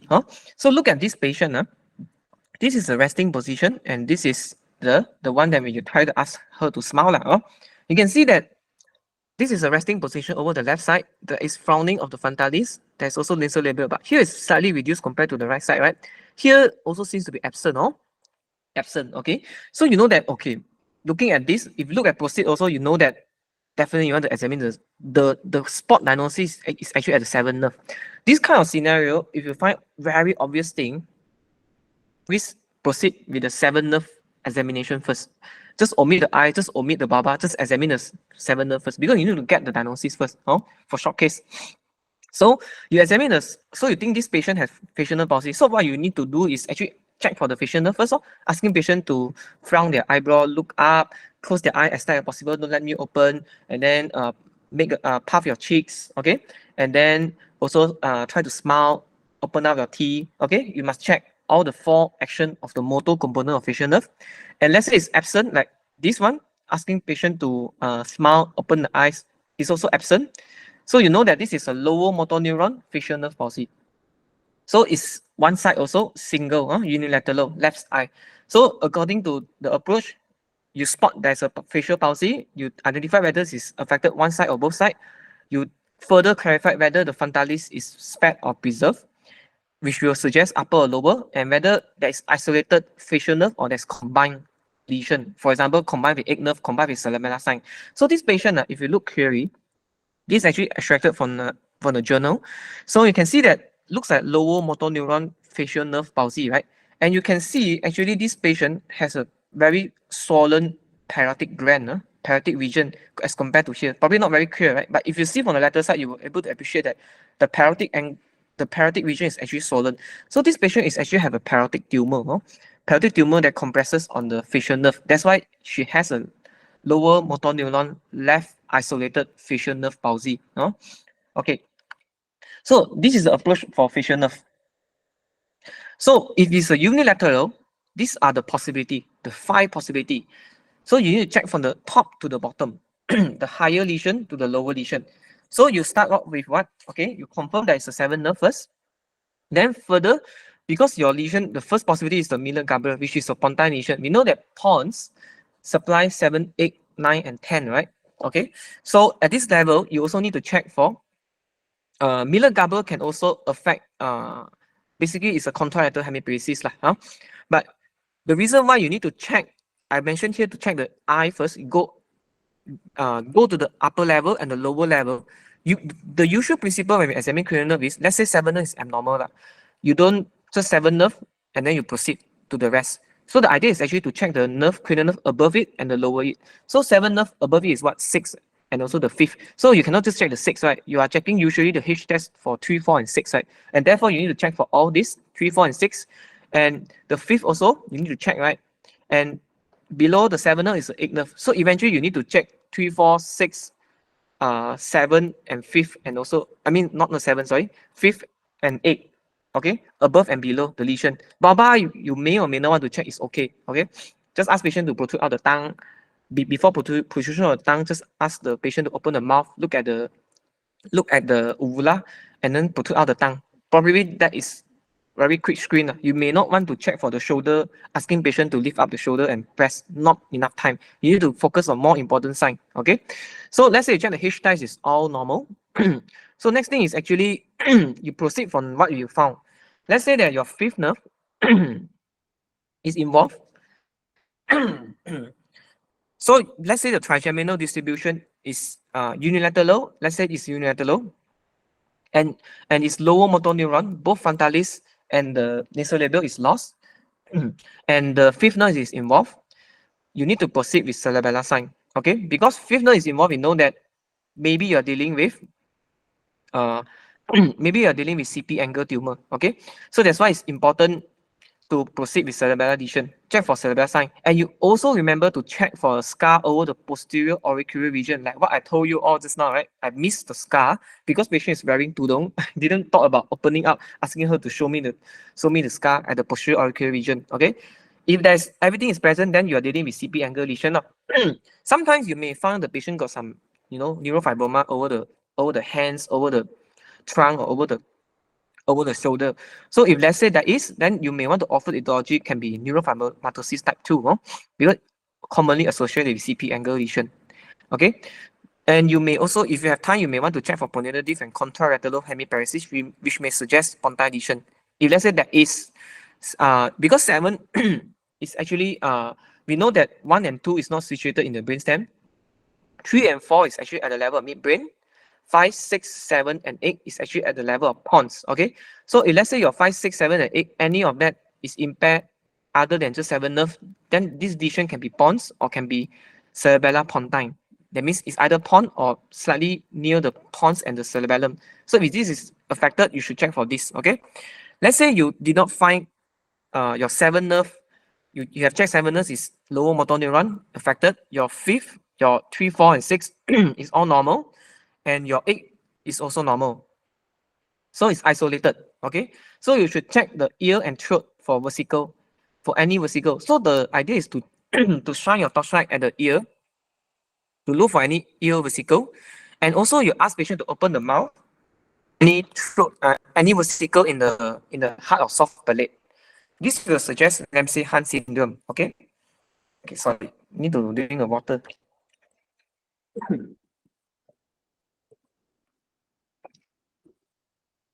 And subsequently, if there's no ear vesicle, you should feel for the parotid gland. Okay. Just feel for parotid gland for any mass. Like for example, that lady we showed in the previous slide, there is some fullness. They know that maybe there is a space occupying lesion over the parotid level. Okay. And if everything is normal, then the remaining possibility is the Bell's palsy, which is the idiopathic. But Bell's palsy, if encountered in the exam, you should offer to check for any loss of reclamation, meaning patient cannot cry. There's no tears coming out. And this one is you can ask whether a complete examination by asking whether patient have any loss of reclamation, loss of taste, and also any hyperacusis, okay, to localize the lesion. Because we know that Bell's palsy can occur at any level, okay? And it's important if you ask these 3 questions, you can localize the lesion. Whether it's at the level of chorda tympani, whether it's at the level of the near the just after the geniculate ganglion, or whether that's actually at the level of nerve to stapedius muscle. Okay, this is just to end the examination. Huh? So let's say your another possibility is the you can see that CPSOL lesion, right?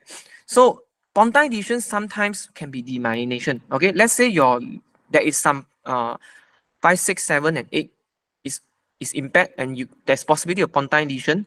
You should proceed like what you check for demyelination. Therefore, you should also check for second nerve, and you should also screen for cerebellar sign. Okay, understand? So let's say that you are dealing with bilateral facial nerve palsy. Okay, what I'm talking now is all lower motor neuron, huh? Because upper motor neuron facial nerve palsy is more to stroke, and usually we have contralateral hemiparesis. So this approach is more to lower motor neuron, unilateral or bilateral facial nerve palsy. Again, the slide is off again. Going to turn on. Yeah. So how about bilateral facial nerve palsy? Okay. So if bilateral lower motor neuron, again, it's the same approach. You still check the cranial nerve above and below. The next thing is for bilateral, it's important for you to check for bulbar. Okay. To actually assess the speech, any nasal speech. And next thing is to check for MG, check for GBS, distributed myotonica, or FSHD, which can come out in exam. No, very famous. So these 4 examination generally is the 3 that is more important. GBS is the least one, but basically you still kind of like same as what you do for ptosis, screen for MG. So how do you screen for MG? I will tell in detail later on, but this is just a very simplified approach. If you're suspecting MG for a patient, you should screen the ocular and bulbar vertibility together. What you ask patient to do is ask patient to look at the one side. I mean the extreme angle. Look up. You can look up and look at the lateral, or you just look up, and then you can use your torchlight to shine, to turn on your torchlight. Ask patient to look at the torchlight, because doing that will actually make the muscle more easily fatigued. So, and ask patient to count 1 to 20, or you don't want to count 1 to 20, you can say 1 to 30 lah. Some examiners say why you only stop at 20. You can just can you try to count 1 to 30 for me non-stop, and you look at the torchlight, look at my torchlight. So by doing that, you are actually assessing the ocular vertibility as well as the bulbar vertibility. You will realize that the ptosis will be more exaggerated at the affected eye, and at the same time, your bulbar will be also, I mean, the speech will become more and more nasal, more and more soft. So if it's present, then you should straight away proceed with proximal weakness, check for vertebrability, okay, like a chicken wing dance, ask to check both shoulder abduction, and then one side repeat adduction, abduction again 10 times or 5 times, and then after that we check again. And then you should screen for sensation and reflect, which is normal. And importantly for MG, must check for neck range of motion by particularly checking at the neck flexion. This will suggest whether patient can protect the airway and whether there's any impending neuromuscular crisis or not. That's why it's important for us to assess the RM for showmanship purpose, and then offer to examine the chest to look for any scar. And then you can do a percussion if you want to look for any retrosternal extension or any downness to suggest thymoma. And autoimmune association for MG is a thyroid, feel for any goiter.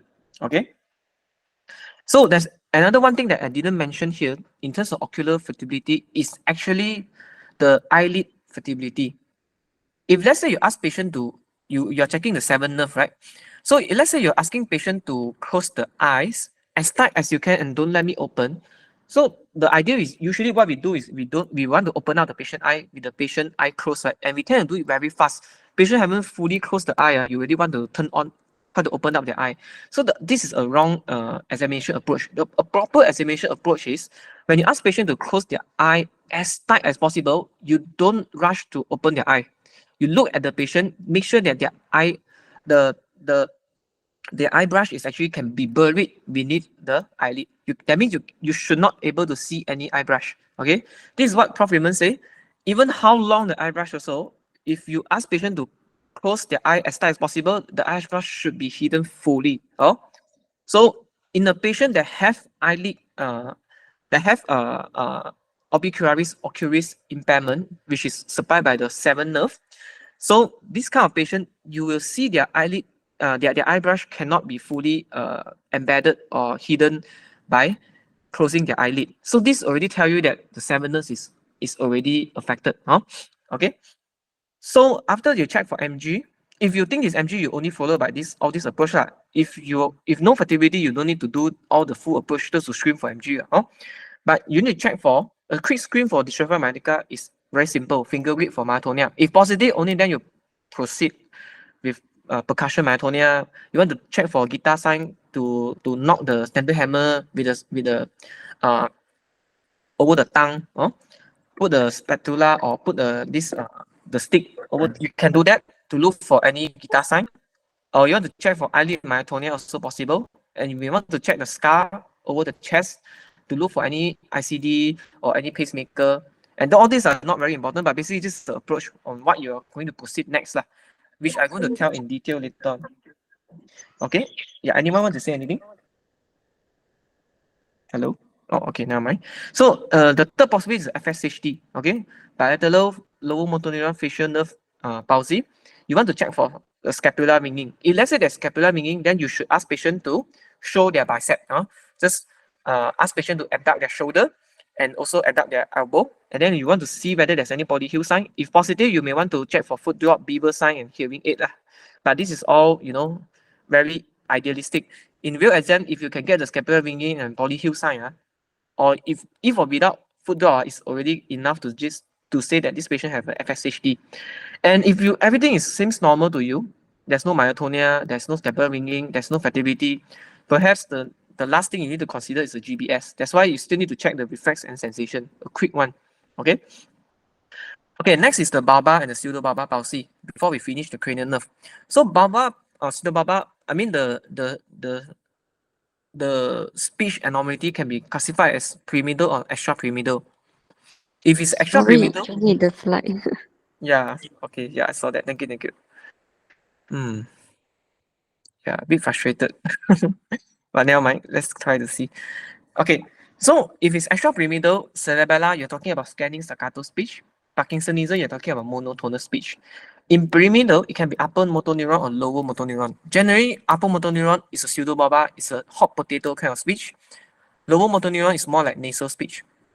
Anterior horn cell can be both, okay, but usually stroke the upper motor neuron like stroke demyelination or even space occupation lesion, their speech are usually spastic or hot potato. And lower motor neuron is can be all the neuromotor neuron causes lah. And usually bulbar, if the stem is actually patient have sterling of speech, please assess the patient. Then this will be a very tough scenario because we usually generally don't screen for speech, right, or bulbar. But let's say this happened in your exam, you must make sure you check the 9, 10, 11, and 12 first, and inspect the tongue to look for any fasciculation or any visiting, which may suggest motor neuron disease. And this point of time, you should also check for your jaw jerk. Ask patient to slightly open the mouth and then just put a tendon hammer, feel for any exacerbation of jaw jerk. Okay, only then you examine the lower limb, like what you just proceed as a lower limb examination. Proceed as an upper limb examination. Tone, check for fasciculation, check for any rigidity, any spasticity of facet, and then reflex and sensation and coordination, which will eventually tell you which level you involve. Okay, if you found any cerebellar sign of Parkinsonism, you proceed as per protocol lah. So this is the approach. So now go to upper limb and lower limb. This is just, I think, only got, yeah, okay. So upper motor neuron, lower motor neuron in proximal or distal lesion. So usually when you examine upper limb or lower limb, you should tell yourself whether the proximal is weaker than the distal. This is based on motor lah. If you're dealing with proximal muscle weakness, let's say this is actually symmetrical or even asymmetrical. If it's symmetrical, then you have to tell yourself, is there upper motor neuron or lower motor neuron? So you go by level of lesion. If upper motor neuron usually is a cervical myopathy, both sides also involved. It can also be syringomyelia central. Okay, usually it's a central cord causing syringomyelia. And generally, proximal upper motor neuron is only one. Okay, spinal cord lesion. Lower motor neuron can be nerve roots, can be neuromuscular junction or muscle. Okay, so it can be proximal, like what I mentioned, like GBS and CIDP tends to be proximal weaker than distal. Okay, MNG also, MNJ, which is the MG, also proximal more than distal. Muscle usually is proximal more than distal, except distal myopathy, which I could describe later. So muscle disorder, there's a lot of causes. How we generally divide is inflammatory causes. So generally muscle disorder, you can classify as inflammatory, dystrophic. Yeah, I know the slide hilang. Thank you. Yeah. So can be inflammatory, dystrophic, or endocrinal causes. Okay. Inflammatory, you're talking about dermato or polymyositis. Usually you have some muscle biopsy scar, may have some rash, the Harrod rash, Gotham papule, this thing like that. Or dystrophic, neuro examination, they can give like dermatomyositis patient for the upper limb examination is possible. If it's dystrophic, then you're dealing with this possibility. Facial scapulohumeral, limb girdle, or Duchenne or Baker's. Usually, Baker's and Duchenne will be wheelchair dependent. And usually, you need to elicit the Gower sign. Facial scapulohumeral, the criteria is the winging and the polyhue. Limb girdle, generally nothing much, but usually you should check the lower limb to make sure that it's both upper limb and lower limb proximal weakness, because it's limb and girdle, right? Okay, so usually it's these three. There's also the fourth component, which is so-called metabolic. All the very rare diseases, like lysosomal diseases, mitochondrial diseases, like CPEO also part of it. Okay, but generally proximal is only this few level and the possibility. Distal, let's say distal, what are the possibility? Can still be cervical myopathy if it's upper motor neuron, but it affecting on C8 and T1. Okay, and central, also possible. The syringomyelia can go up and down. It can hit the C8 and T1 and causes just the distal muscle weakness. Okay, and how about lower motor neuron? Anterior horn cell tends to be, you remember what I mentioned earlier in the table, anterior horn cell level as well as the plexopathy or the radiculopathy tends to be affecting the distal more than proximal. Okay, same goes to this. So your CIDP and your Charcot-Marie tooth is another important diagnosis to consider. Make sure you didn't miss the gate as well as the pes cavus inverted champagne sign. And the next is a muscle, which is a bit rare, but the only two things you may need to offer if you encounter a distal myopathy is the dystrophia myotonica as well as inclusion body myositis. There's some other rarer causes like distal inherited myopathy, including Miyoshi, all those very rare things, no need to mention. Just mention these two is enough. So let's say it's proximal. What you do is you inspect, like what I say, like mind's our step, and then you just proceed, just examine the tone, power, reflex, sensation, and coordination, and proceed accordingly. Okay, and Distal one is also the same. Generally, if you do TPRCN, you should able to identify which level and what are the possibility. Another important slide I want to mention is this slide.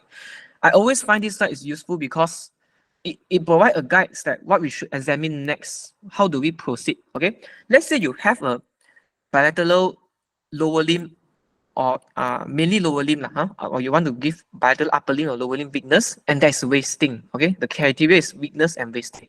Okay, and you do what you usually do, minds your step, inspection, really inspect the patient thoroughly for all this, and you do tone, power, reflex, sensation, everything you've done already. And you need to tell yourself, this is a spastic paraparesis or flaccid paraparesis. Let's say you only examine lower limb, and both sides is symmetrically reduced, and it's more to lower motor neuron lesion, more to flaccid. Okay, if it's more to flaccid, you need to know a few things. By this time, you should tell from your reflex and sensation whether that is suggestive of muscle disease or it was suggestive of other things like higher lesion. For example, you're talking about peripheral nerve neuropathy, in which the sensation will be areflexic and there will be groove and stocking sensation. Okay, but bear in mind that it can also be pure motor peripheral neuropathy. Okay, for example, the multifocal motor neuropathy, GBS, CRDP can also be pure motor, but generally those are the possibility you need to consider. Let's say you think that this patient is possible to have a myopathy because it's like proximal symmetrical, proximal weaker than distal, and you have a flaccid presentation. So this is how I usually screen for my myopathic screening. I will look from the bottom of the leg, check for any calf pseudohypertrophy. I will subsequently ask patient to grip my finger, check for dystrophy myotonica. After gripping the finger, I will check the scapular ringing to look for any facial scapular dystrophy, and I will assess the speech and at the same time open the mouth, check for any tongue fasciculation. I will also check for 7 nerve palsy, and also the eye, just a quick one to look for any ophthalmoplegia, meaning you are doing a H test basically just to check. If everything is negative, then you may want to look hard whether you are dealing with any endocrine thing. Mainly just looking at the patient, you don't need to check properly. And looking at the rash as well, screen through whether you are dealing with dermatomyositis. If everything is negative and you think the lesion is still at the level of the muscle, it can be polymyositis or limb girdle. Okay, these two are the possibility.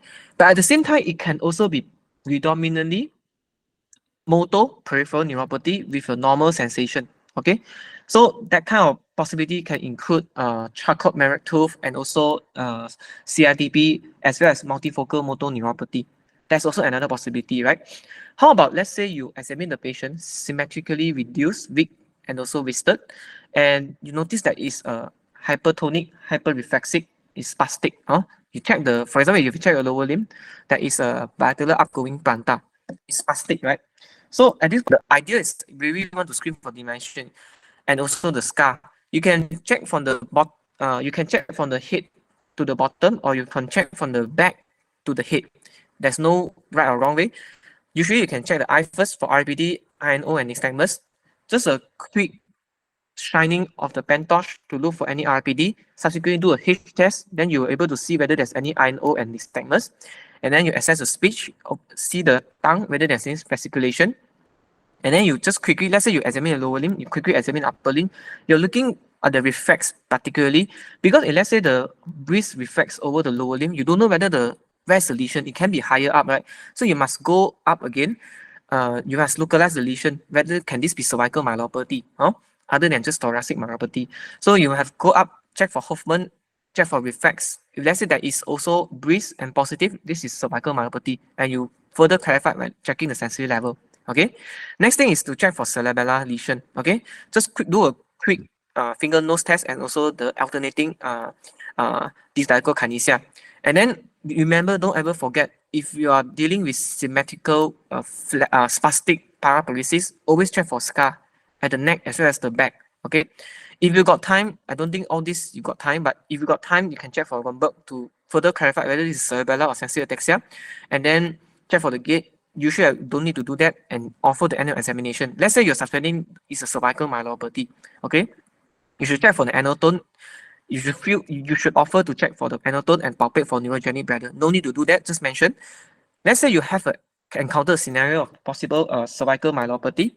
And you should not just stop at cervical myopathy. You should always screen for demyelination, because we know that transverse myelitis as a cause can also be due to demyelination. Okay, so in demyelination, you should really check hard for any demyelination to suggest multiple sclerosis or MMOSD, and therefore it's important for you to screen for cerebellar sign as well, not just a cervical myelopathy. Okay, so this is the idea.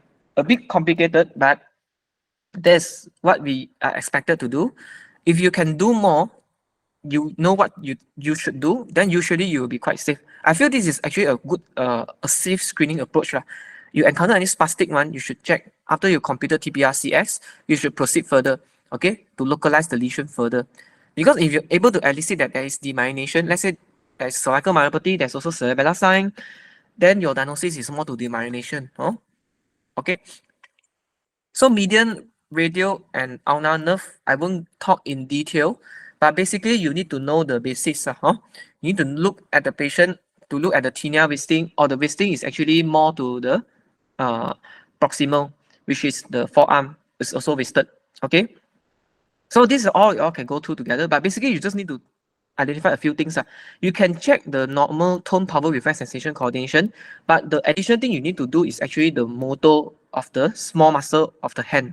Okay, you need to do a few things. Opposition. So usually median nerve can be high lesion or low lesion. Low lesion you're talking about carpal tunnel.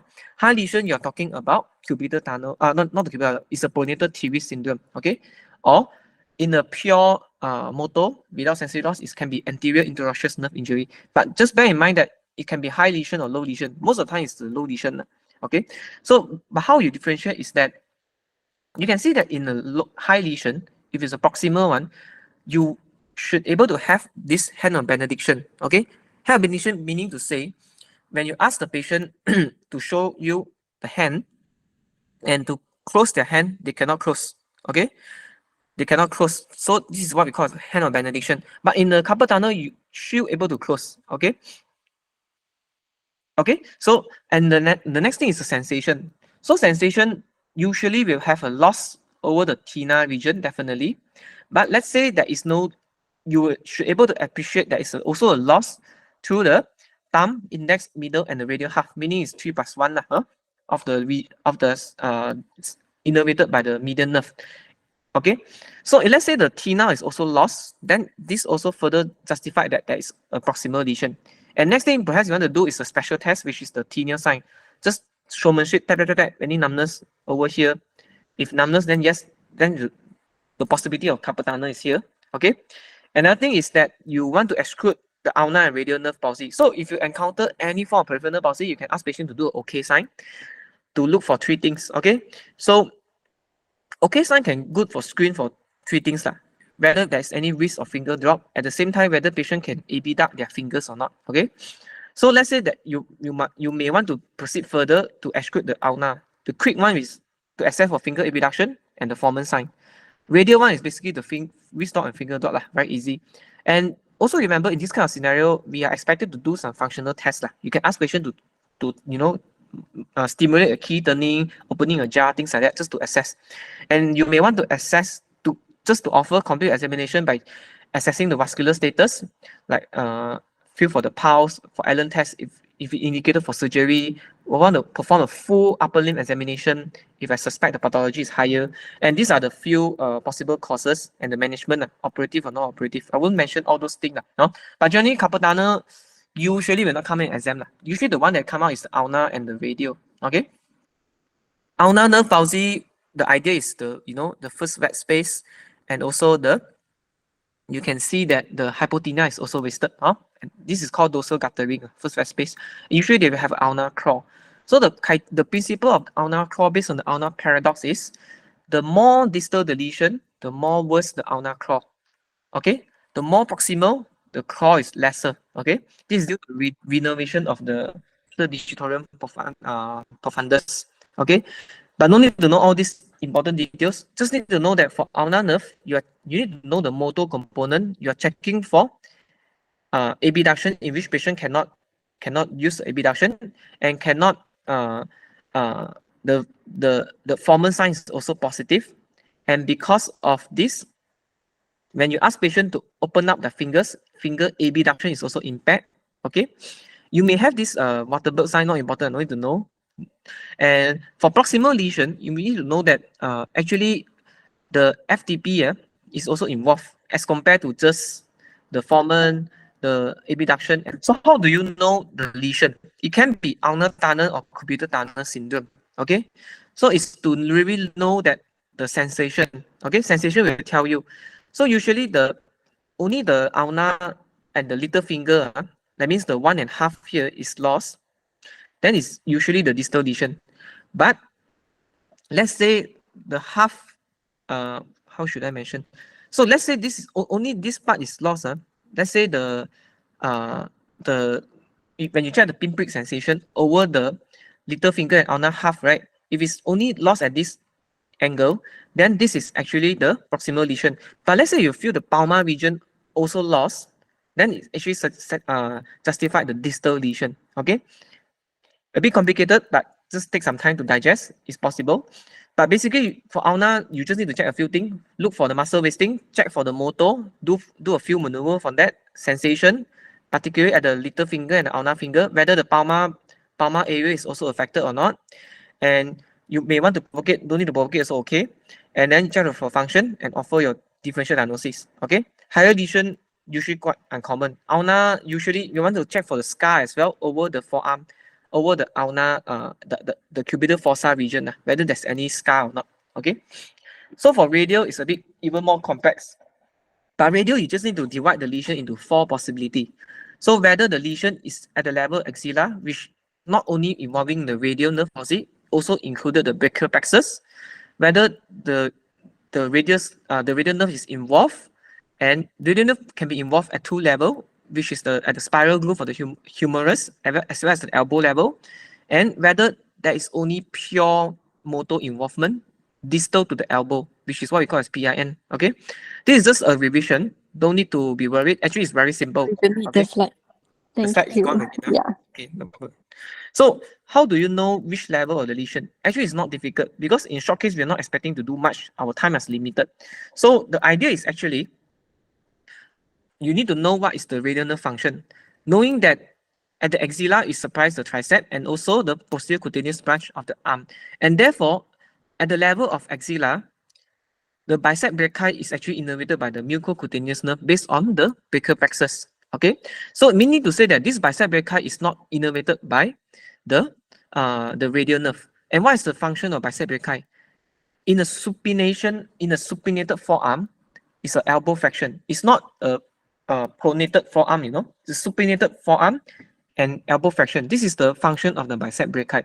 And this is a very important screening muscle action that we can differentiate whether this is a pure radial nerve injury or it's a combined radial nerve injury which included the brachial plexus. Very, very useful screening. Remember this. Because bicep brachii, the action is actually, imagine that you are doing a supination and then you are flexing your elbow. This is the function of bicep brachii. Okay? So tricep is the elbow extension, right? We know. So at the level of this lesion, you will get all sensory loss, finger drop, wrist drop. Your elbow extension, which is innervated by tricep, is also weak. Therefore, you get all this. Okay. So at the radial groove level, which supply the tricep and also the PIN, we start to branch the posterior and the anterior. So at this level, you will get the wrist drop, finger drop, everything, and weaken elbow flexion in the pronated forearm. Remember this. So at the level of this lesion, if your forearm is pronated and if you cannot lift up, then the radial nerve is impaired. But you ask patient to supinate their forearm and do an elbow flexion again.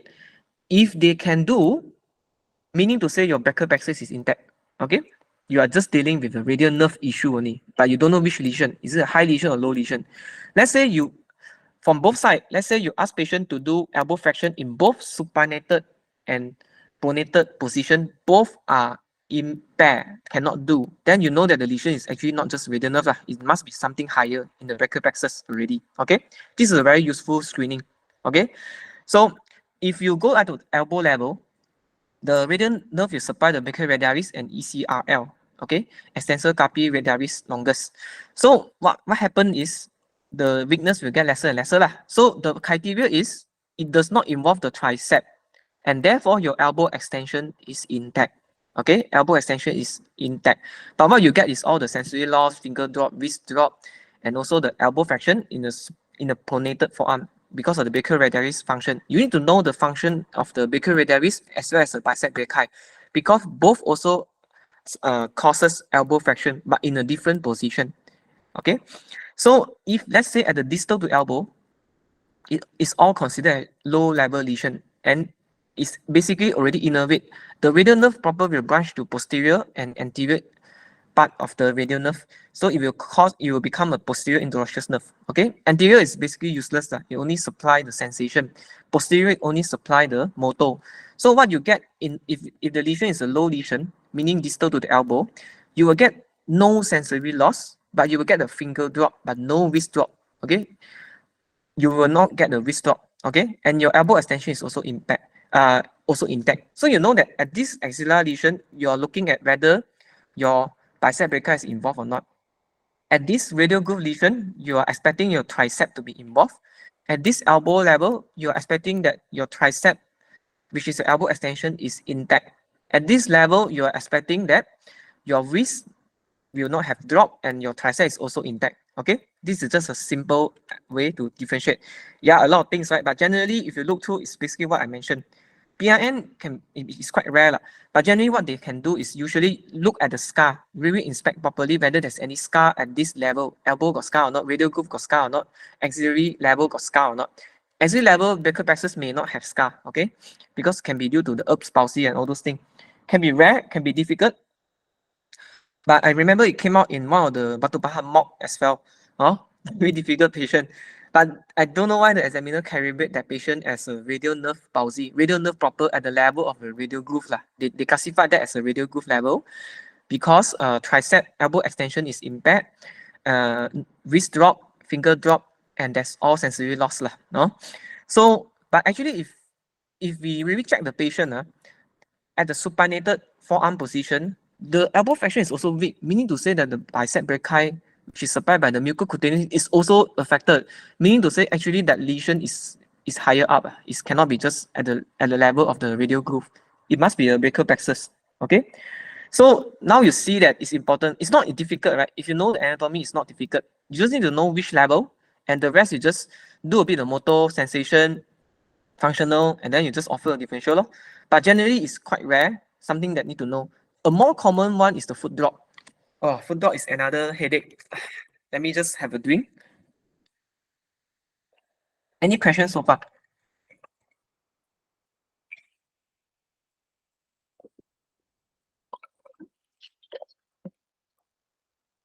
Okay, now I'll talk about foot drop. The usual scenario of the foot drop is the unilateral foot drop. If you get a bilateral foot drop, it will be easy for you because usually what the stem does is actually probably some unsteadiness in walking. You ask patient to walk, and then you realize that there's a high steppage gait, and therefore you should proceed with tone power reflex sensation to classify. And most of the time, it can be due to few reasons. If the patient cannot walk, then you are talking about those cerebral palsy, parasagittal lesion, because it tends to affect the lower limb more than upper limb, right? Like what we mentioned, the ACA distribution, ACA territory. Anterior horn cell, possible, the motor neuron, those can also have foot drop. L5 reticulopathy to cause both sides of the foot drop is very rare. Usually not. Nerve, yes. CIDB, charcot marie tooth, multifocal motor, it tends to have a lot of foot drop as well. GBS also can have foot drop. Okay. Muscle inflammatory, all the distal myopathy can also have foot drop, including FSHD. So the commonest that can come as exam is actually the charcot marie and also the facial scapular humeral dystrophy.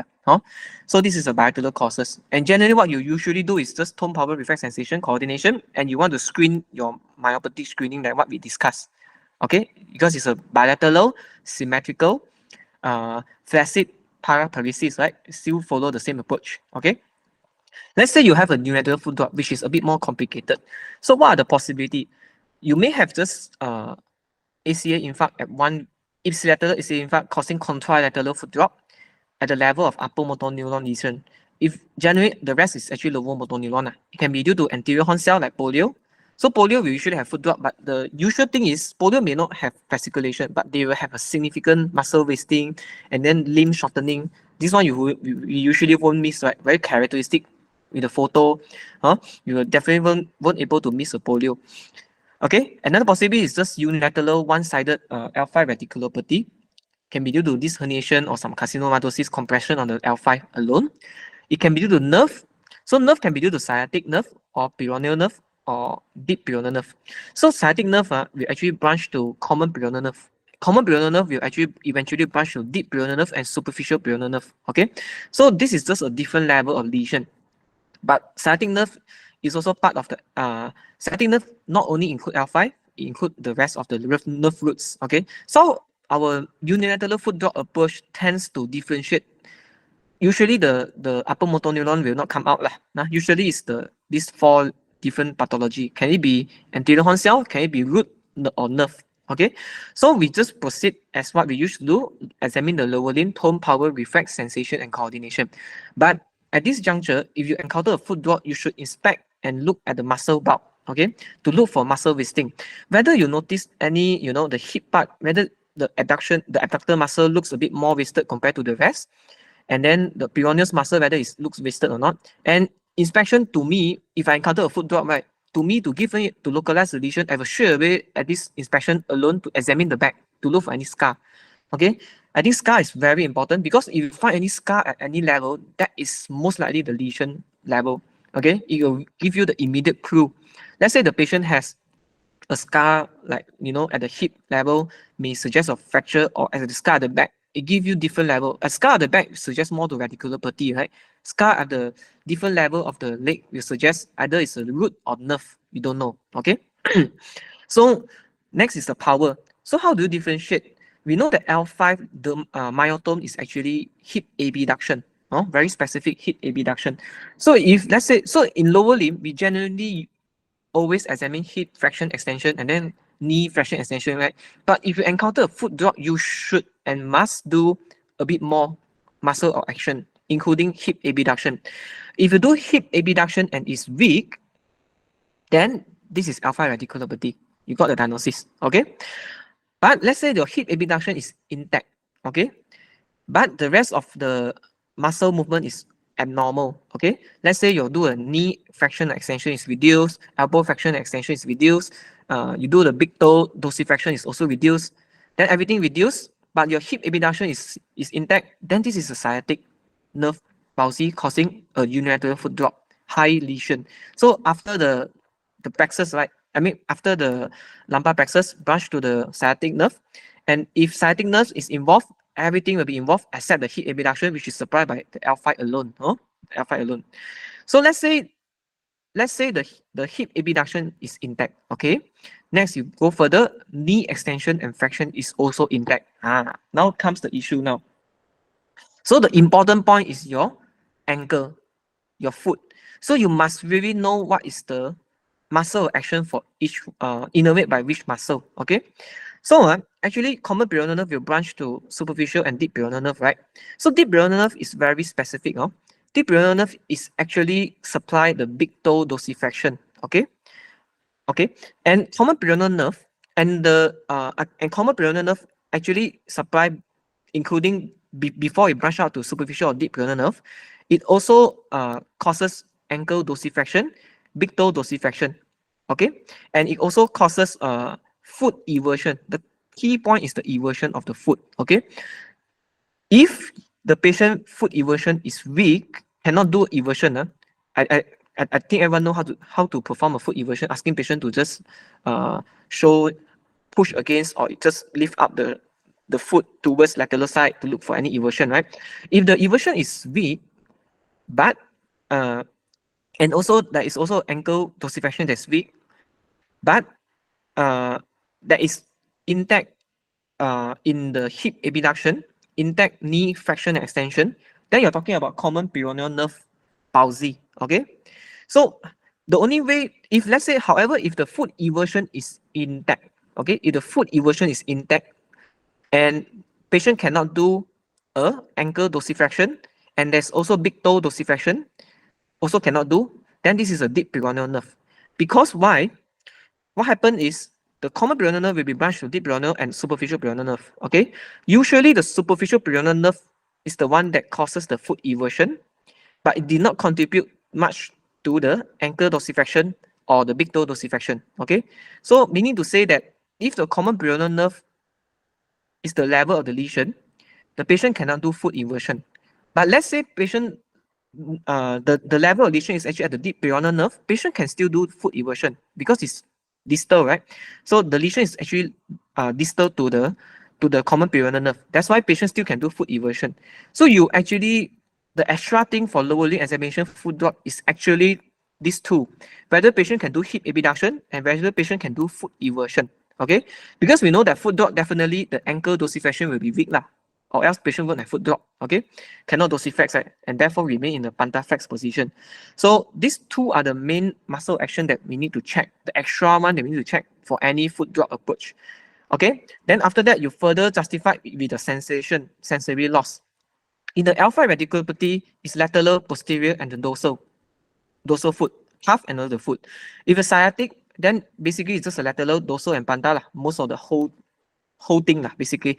And then the common peroneal is basically the lateral and the dorsal of the foot, including the first wet space supplied by the deep peroneal nerve, because it's a proximal lesion, right?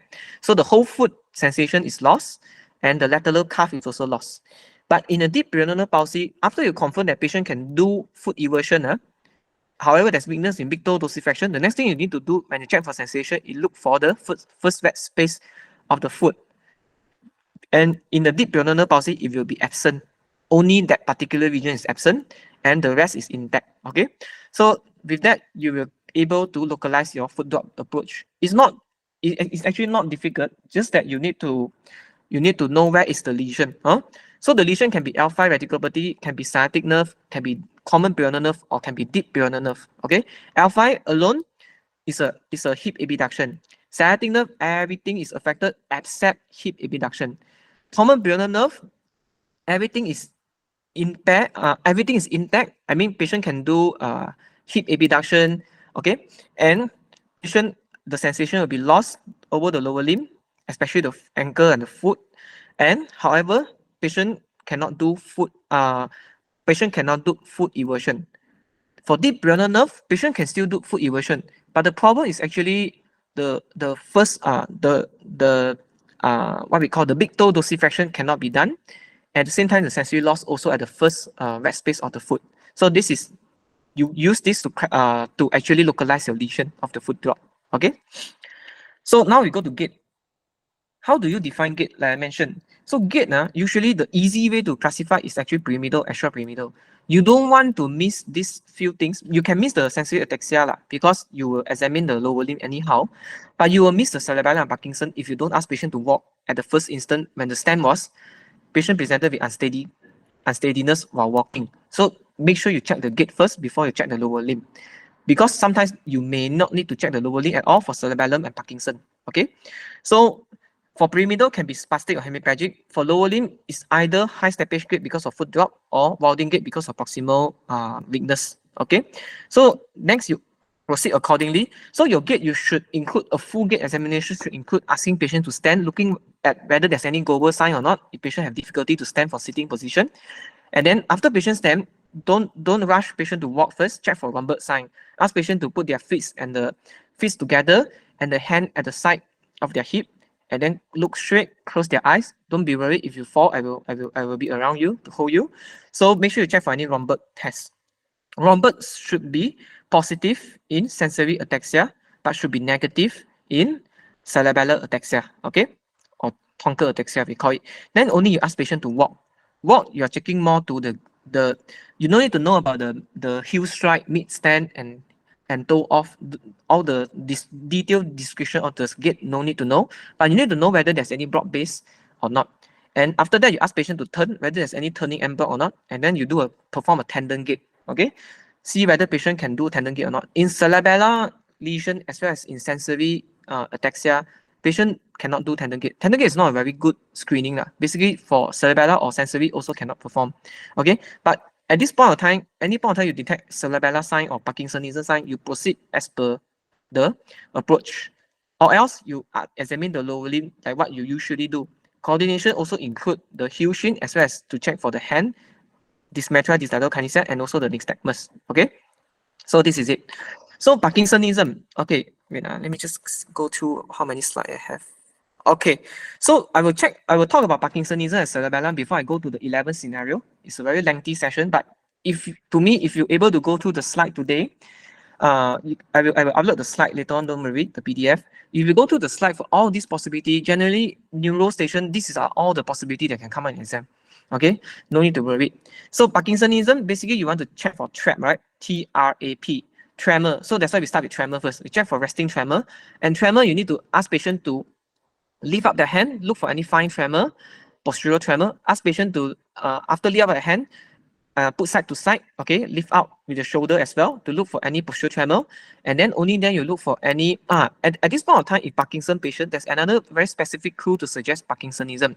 When you do a postural tremor by asking patient to point their middle finger to each other and then lift up the shoulder, right? So at that point of time, you can tend to observe a bit longer. And if you see a re-emergence of tremor at the postural, in the postural position, then this is very specific for Parkinsonism, okay? But you may not choose to do that if it's very obvious Parkinson. Depending on what you want to do. So next you check for intentional, okay? So you complete the tremor thing to make sure that this is a resting tremor, not postural intentional tremor, okay? After T is done, next go to R, rigidity. So you feel for the tone. Ask patient to relax, feel for the tone, check for the cogwheel and the lap pipe. And at this point of time, after you check once, you may want to do a synkinesia, asking patient to the other side that you didn't check. Let's say you check the right hand. So you ask the left side to just draw an imaginary circle. Can you just continuously draw a circle while I assess for your muscle? So let's say you feel the rigidity is increased and a bit more than what you do just now. It's called synkinesia. It's positive. Then next thing is the akinesia and bradykinesia. The definition is a reduced amplitude on repetitive movement. So you can ask patient to do a 2 or 3 movement, can pinch their thumb as well as their index finger, do a fisting, open and close, supinate and pronate. Okay, you can also check the lower limb as well, ankle, plantarflex and dorsiflex. Okay, just ask them to. Okay, next after you do a TRA, next is a postural, but you leave it at the gate. So you check the face first. Classify, tell yourself whether there's any reduced eye blinking, and then assess the speech. You can ask the patient to, can you tell me, can you name me the months from December to January? Then at the same time, you're assessing the cognition as well as the speech, whether there's any monotonous speech. After you assess the bulbar, next is to check for the eye. So you are actually particularly looking at the vertical gaze, which will be first lost. Usually the down will be lost first, followed by the up and then the lateral. So you should check the vertical, followed by the horizontal gaze. Just do a simple H test basically. And then you also screen for any nystagmus. After you're done with the face for the bulbar and also the eye, then you go to the upper limb. Check for any pronator drift, okay? You may want to leave the upper limb examination after the gait or before the gait, depends on you. Generally, I tend to avoid patient walking too much, so I will assess everything. Only I ask patient to walk, but there's no right or wrong, depending on what you want to do. The idea is to make the examination smooth. So you can straight away just check for any pronator drift to suggest pyramidal sign, and then screen for cerebellar sign. The only thing that I didn't do other than intentional tremor, the nystagmus, is the distatural kinesia. And then at this point of time, I will ask patient to do a functional assessment. So I will try to ask patient unbutton the shirt, or button the shirt, or hold or turn keys, things like that. Okay, this right O in the hand not important. Just forget it, because constructional apraxia is quite rare. Cortical basal degeneration is very rare, so no need to write, no need to offer at all. It's okay.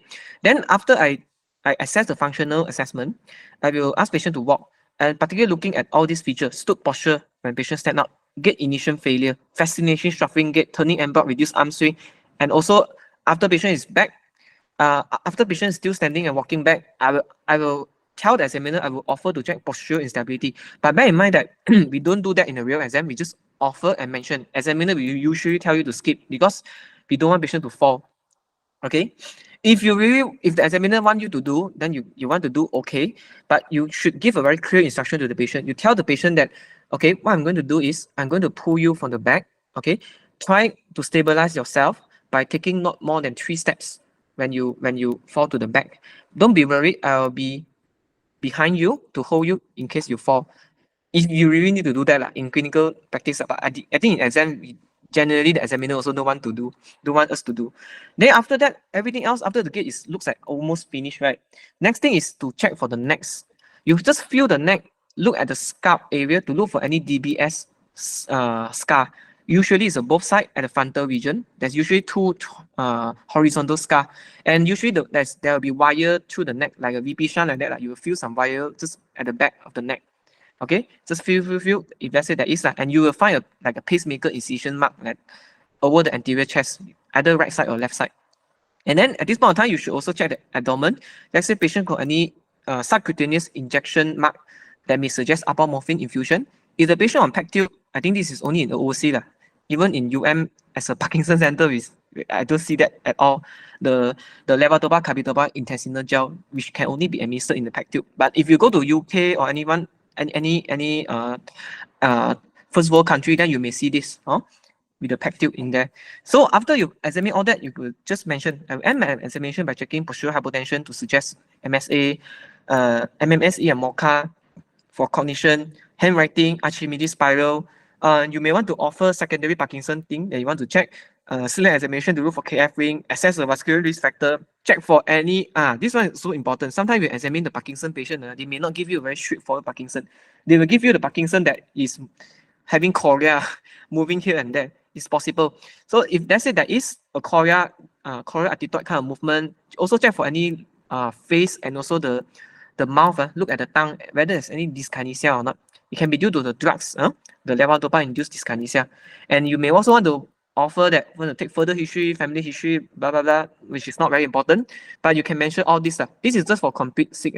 If you encounter a Parkinson station in Neuro, it's a blessing. You should score full marks. With this approach, there's no reason why you should not score full marks. And what are the questions possible? These are all the things that you can prepare. So what are the causes of Parkinsonism? So you should mention that, okay, it can be idiopathic, secondary, or plus. So all this no need to mention. I won't go through because everyone will know. And management, how do you manage? You should really give a very good management plan. Multidisciplinary team approach, focusing on patient education, counseling, OTPT, speech, dietitian, support group, financial, and inform DVRA if cannot drive. Pharmaco, what are the options? Levodopa, carbidopa, levodopa, dopa capacities inhibitor, dopamine agonist, MAO inhibitor, COM. What is the indication we want to start that on top of dopamine agonist or levodopa? So the question may be involved around, for example, what are the situations you will consider to start dopamine agonist instead of levodopa? Or what are the conditions you may want to start a levodopa instead of dopamine agonist? So there's a lot of trials going on here, but generally, actually, start the levodopa early actually can improve the motor function more, even if the patient is younger. So that's the criteria. That's the general approach. You can also give some anticholinergic that to reduce the tremor. Let's say patient got complication from levodopa like big dose dyskinesia, can mention about amantadine. And patient can pass motion. Psychosis can give some less active. The safer antipsychotic will be the clozapine, followed by quetiapine. Usually these two is the safest to give in Parkinson patient. Advanced therapy, DBS, CSAI, or which is apomorphine and LCIG. Okay, these are just a general one. Cerebellar syndrome, also very important for us to really have a good approach. That's the reason I spent just particular time today just to tell on the neuro shock case. Cerebellar syndrome, if you got in the exam, you should also score full mark. Unfortunately, I got a cerebellar syndrome in my exam. I didn't manage to score full mark because my physical sign, I didn't mention the physical examination that they have written in their calibration sheet. That's why I got -1 mark from each examiner. I only got I think I got less 2 marks from the total marks. So it's important you elicit all the important cerebellar sign. So the stem that I got was actually unsteadiness. Kindly examine the patient. So definitely I ask patient to walk and able to appreciate that the patient has a broad-based gait. Therefore, I know that the approach is cerebellar syndrome. So I immediately quickly examine the patient lower limb. But patient is very slow. That's what you don't want to encounter during exam. Sometimes it's about luck. If the patient is very slow to obey your command to do the step, it takes a bit longer than usual. So you still need to do what you can do is just try your best. So if let's say it's a clear-cut cerebellar syndrome, you may want to elicit the sign early. What my pitfalls was actually I examined the lower limb, I examined the tone power, reflex, but that patient is also a bit weird because the patient have growth and stalking distribution, like a bit of peripheral neuropathy together with cerebellar syndrome, but they carry back the patient as cerebellar syndrome. That's why I also stuck a bit in terms of examining the lower limb. I take a bit longer than usual, and therefore I didn't manage to mention. I mentioned about nystagmus. Luckily I checked for the nystagmus. I also checked for the speech, but I didn't manage to ask patient to do a dysdiadochokinesia and also the dysmetria, which they carry better that as a solid or the hard sign. That's why it's important for you. If you think the patient has cerebellar syndrome, quickly screen for the cerebellar syndrome first, the important sign first. Okay, go on to the head to look for nystagmus, any head tremor, and then assess the speech. Okay, you can ask patient like what you do in the Parkinson patient. You can ask patient to repeat after you, or you can ask patient to count. Like for example, can you name December to January for me? Or you can ask patient to just, can you repeat after me, British Constitution, just want to assess the speech also, okay. And you, after that, you should check for pulmonary drift and rebound together, cerebellar drift, right? And you also need to check for dysmetria and dysdiadochokinesia for the upper limb. Lower limb, you should check for any scar, any walking aid, and the coordination. You can screen for the lower limb for the tone power reflex, which will give you whether the tone is hypertonic, whether reflex is hyperreflexic, and the panta has given us a very important clue. So whether it's upper motor neuron or lower motor neuron. Let's say your cerebellar syndrome is only one side. Okay, if it's only one side, then you only have four differential diagnoses that you need to screen through. Let's say this is an isolated cerebellar lesion. It can be due to any space occupying lesion like stroke, abscess, tumor. Let's say that is cerebellar sign together with pontine sign.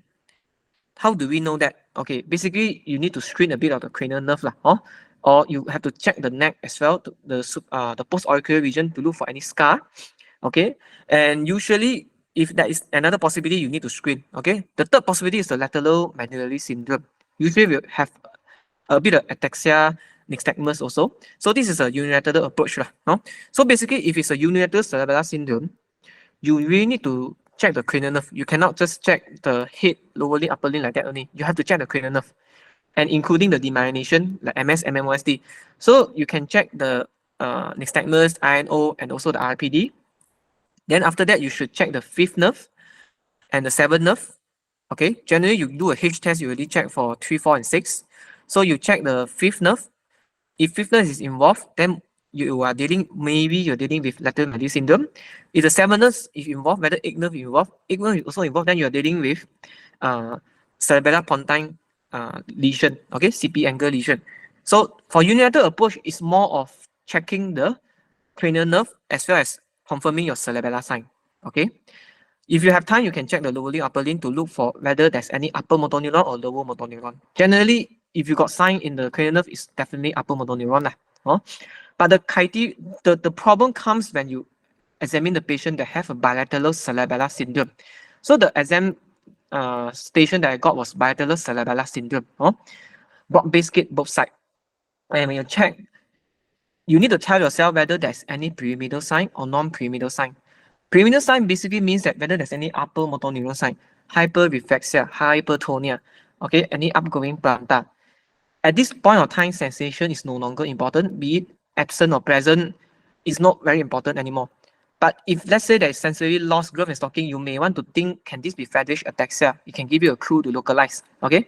But that patient that when I examined was a lower motor neuron. Everything seems like hypo, reflex present, but not brisk. And then there is growth and stalking sensory loss, planta is downgoing. To me, it's more like non-pyramidal, okay? So non-pyramidal is more to systemic causes, while pyramidal is more to systemic, more to neurological causes as well as hereditary causes. So if you encounter a bilateral cerebellar syndrome with pyramidal sign, your differential diagnosis should be hereditary causes like autosomal dominant ataxia like spinal cerebellar ataxia, can be autosomal recessive ataxia like Friedreich ataxia, ataxic telangiectasia, and second possibility can be demyelination like multiple sclerosis, MMOSD. If the patient is elderly, you can also mention can be due to multiple systemic atrophy, cerebellar subtype. But if the patient is young, don't just ignore it. Okay. But generally, these are the possibility bilateral cerebellar syndrome with pyramidal sign. Okay. Let's say you're dealing with like what I encountered in your exam. I am dealing with bilateral cerebellar syndrome with without pyramidal sign. So I offer all this because all this whole table is already in my brain. I just offer this. It can be due to systemic causes. The etiology can be due to drugs like phenytoin, carbamazepine, alcohol. Can be due to metabolic causes like Wilson, hypothyroid, vitamin E deficiency. Can due to paraneoplastic syndrome. Can due to hereditary causes. However, there's no obvious stigmata to suggest that. I'll mention that. And because that patient I think that patient is a bit tricky because the patient also has peripheral neuropathy on top of cerebellar syndrome. So that's why I also offer the diagnosis of feverish ataxia. Having said that, the patient panta is downgoing. Okay, so you know that sometimes it's a bit difficult. I suspect that the patient also had diabetes. So the so the growth and stocking distribution that I managed to elicit is maybe not part of the cerebellar syndrome. That's why when I requested the mark sheet, even though when we pass or fail also, you can request the mark sheet one. So like you're going to wait like maybe 2 months later, you're going to email your mark sheet and you will see what the examiner comment. The examiner calibrate that case as a pure cerebellar syndrome case. And their calibration did not mention anything about sensation at all. So meaning to say that maybe patient did have DM, but they just want to focusing on the cerebellar syndrome. But anyway, I didn't manage to get the marks for the upper limb examination of these two. That's why I got minus mark. So you can see that you really need to be very focused when you are going for the neuro station.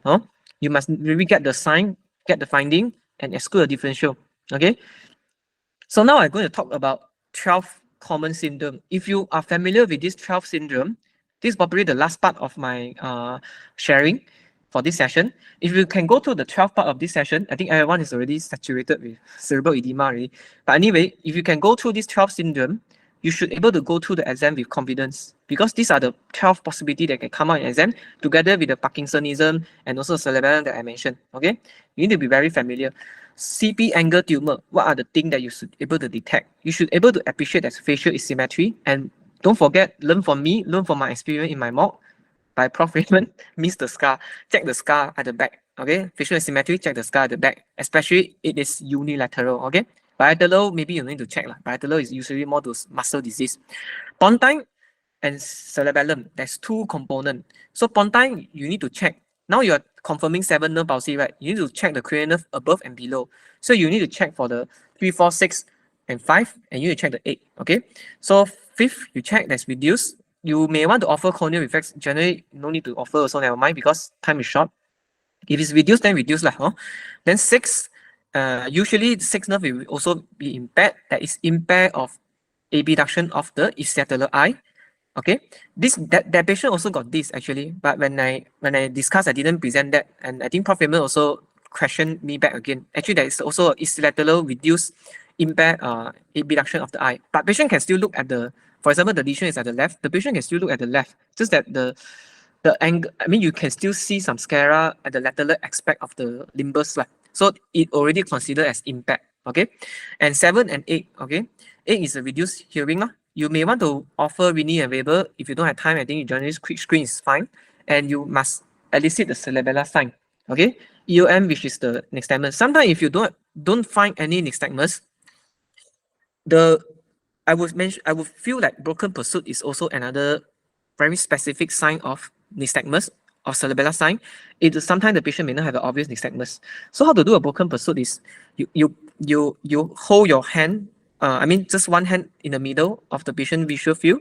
Another one, maybe you hold a pen at the left or right side, and you ask the patient to quickly look at the left and look at the right. Look at my head, look at my pen, look at my fist, look at my pen, look at my fist. So you want to see whether there is any delay in their gaze, the pursuit part of the gaze. Okay, if there is a broken pursuit, is already a positive cerebellar sign.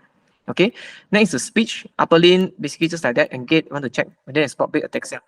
And for this kind of patient, you have neurofibromatosis type 2, which also common associated with CP tumor. Okay, and this is a scar for a patient that I saw. You can see that very nice posterior auricular scar, right? But generally, if they already grow hair, sometimes the scar may be a bit faint. And what's more, if the patient wears some tudung, cannot see anything. So you must really offer. So we need able, I won't go through. Everyone need to at least know that if the examiner asks you to perform, you should really perform. But if you don't have time, I don't think you need to. Second possibility is the lateral. Oh, screening sharing session stop again. Yeah. Don't know how many times this thing has happened, but let's just bear with me. Okay. The number 2 one is the lateral medullary syndrome. So to understand this, you must know that this is a medulla. Okay. Lateral part of the medulla. We know that 5, 6, 7, and 8 is at the level of pons. So 9, 10, 11, and 12 is actually at the medulla. So 9, 10, 11, and 12. Okay. So but at the same time, the cranial nerve that's situated posterior, I'm talking about the nucleus of the cranial nerve that's situated at the lateral aspect is actually your 9, 10, 11. Going up a level, which is your pons, is actually among the 5, 6, 7, and 8, right? It's actually your 5th. Okay, your 5th is actually at the lateral. Okay, and midbrain generally they won't affect. Usually it's the pons, a bit of the pons and the medulla. That's why it's called lateral. It don't affect the middle one. So the middle one, you can see that the 12th cranial nerve is actually so middle. That's why it's not going to be affected also. Okay, so that's why you can see that. And the 7 and the 8 is also a bit lateral. Okay, and that's all lateral medullary syndrome. You can also affect the 8 and also the 7. Okay, so you can see that. So according to Peter Gates, lateral medullary syndrome is classified as 4S. The 4 track is being involved. Okay, 4S. So you're talking about spinal cerebellar ipsilateral tract is being involved because it's situated here, and the spinal nucleus of the trigeminal nerve is also involved. 5th nerve is affected. This spinal thalamic tract, which actually decussate at the level of the medulla, that's why contralateral spinal thalamic sensory loss is also involved. And the last one is a sympathetic region at here, descending trunk. So that's why it explains your horner, ipsilateral horner. So you got these 4S. First S is the ipsilateral horner. Okay, second S is your spinal nucleus of your 5th nerve. That's why you got ipsilateral trigeminal nerve palsy.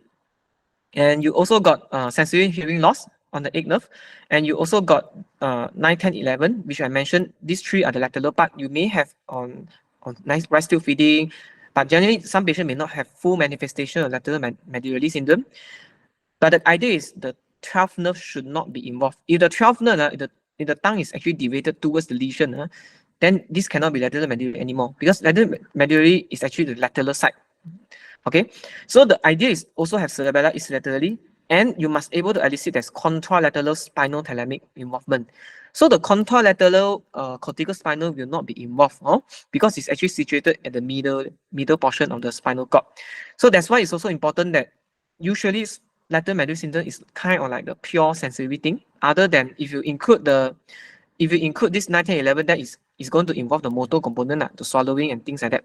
But generally, the one that we see is all sensory component, including spinal thalamic, contralateral, cerebellar sign, hearing, and also the 5th nerve, okay, and the horner as well. Third one is a hemiparesis. Bear in mind that stroke can come out in exam. So just examine upper limb and lower limb like usual.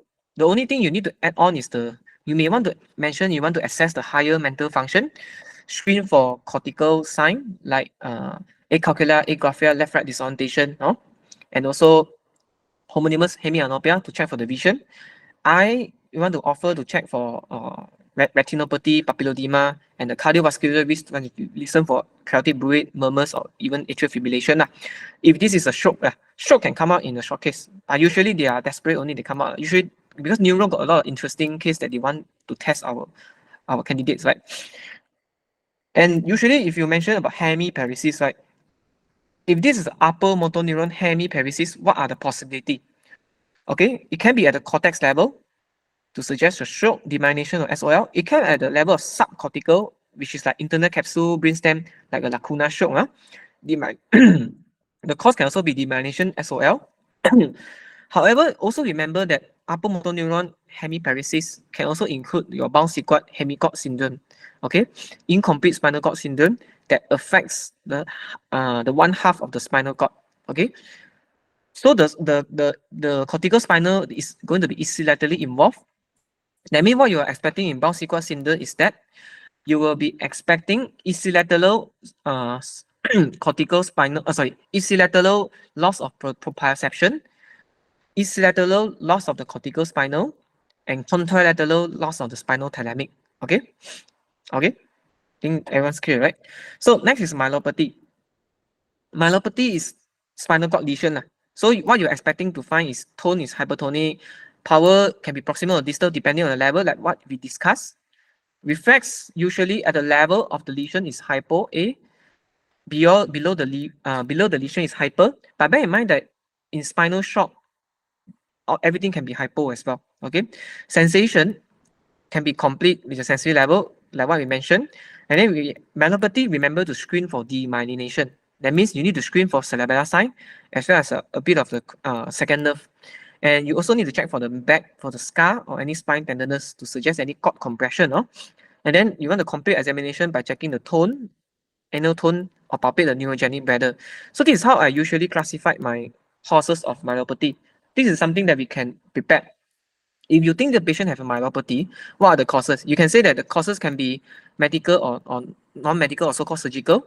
Medical will include like vascular anterior spinal artery infarct, or can also include so the mnemonic that we learn during the medical student is a TOS FAST, but you generally you can use any mnemonic that you want.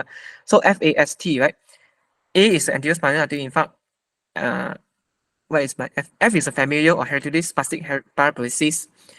Then your S is your subacute combined degeneration of spinal cord, which is your vitamin B12 deficiency, and your T is a transverse myelitis, can be infective or demyelination. You can do like that. Can also be your topical spastic paraparesis. Okay, you can use this mnemonic, but you can also go by vascular causes. Can include this demyelinating causes, inflammatory causes, or infective causes. Is also not wrong. The idea is you must have your own checklist when you mention the causes. Surgical one are also possible. The mnemonic I use is TOAST, TOS. Can be traumatic because of this prolapse, spinal cord injury, can be osteoarthritis of the spine causing spondylosis, abscess like spinal epidural abscess, can be due to syringomyelia, can be due to tumor like neurofibroma meningioma. The reason why I classify all this as surgical because they require surgical intervention. Medical one, all this, some are reversible. For example, syphilis, neurosyphilis, and also subacute combined degeneration of spinal cord. If you miss this, then the damage of the spinal cord can be permanent. But if you detect it, it can be reversed with medication. So we need to mention this important thing in exam. MS, another possibility. Generally, when you look at the patient, maybe CBD dependent, may have a walking aid, and you start from cranial, upper limb, lower limb, and you end your examination. So the idea is to get the RIPD, reduced visual acuity, monoocular visual field loss, EOM for any cerebellar sign, valva for any dysphagia, upper limb for any ponatal drift, Hoffman, because you want to look up whether there's any myelopathy. At the same time, the idea is if you encounter a MS, right, the idea is just to a few things. First, you confirm the eye sign. Second is to screen for myelopathy as well as cerebellar sign. If you do that, then basically you already got all the sign. So, but the additional thing you want to end the examination is to do a fundoscopy, optic atrophy, to look for burning optic disc, Ishihara chart you want to mention for color vision, and then this and that. That's all. Motor neuron disease, and this is basically either MMD or old polio at the same level of anterior horn cell. So this patient actually have, you can see that it is all wasted and shortened and got bilateral foot drop, right? So this is a real patient that I saw in emergency previously, but you can see that both legs are wasted.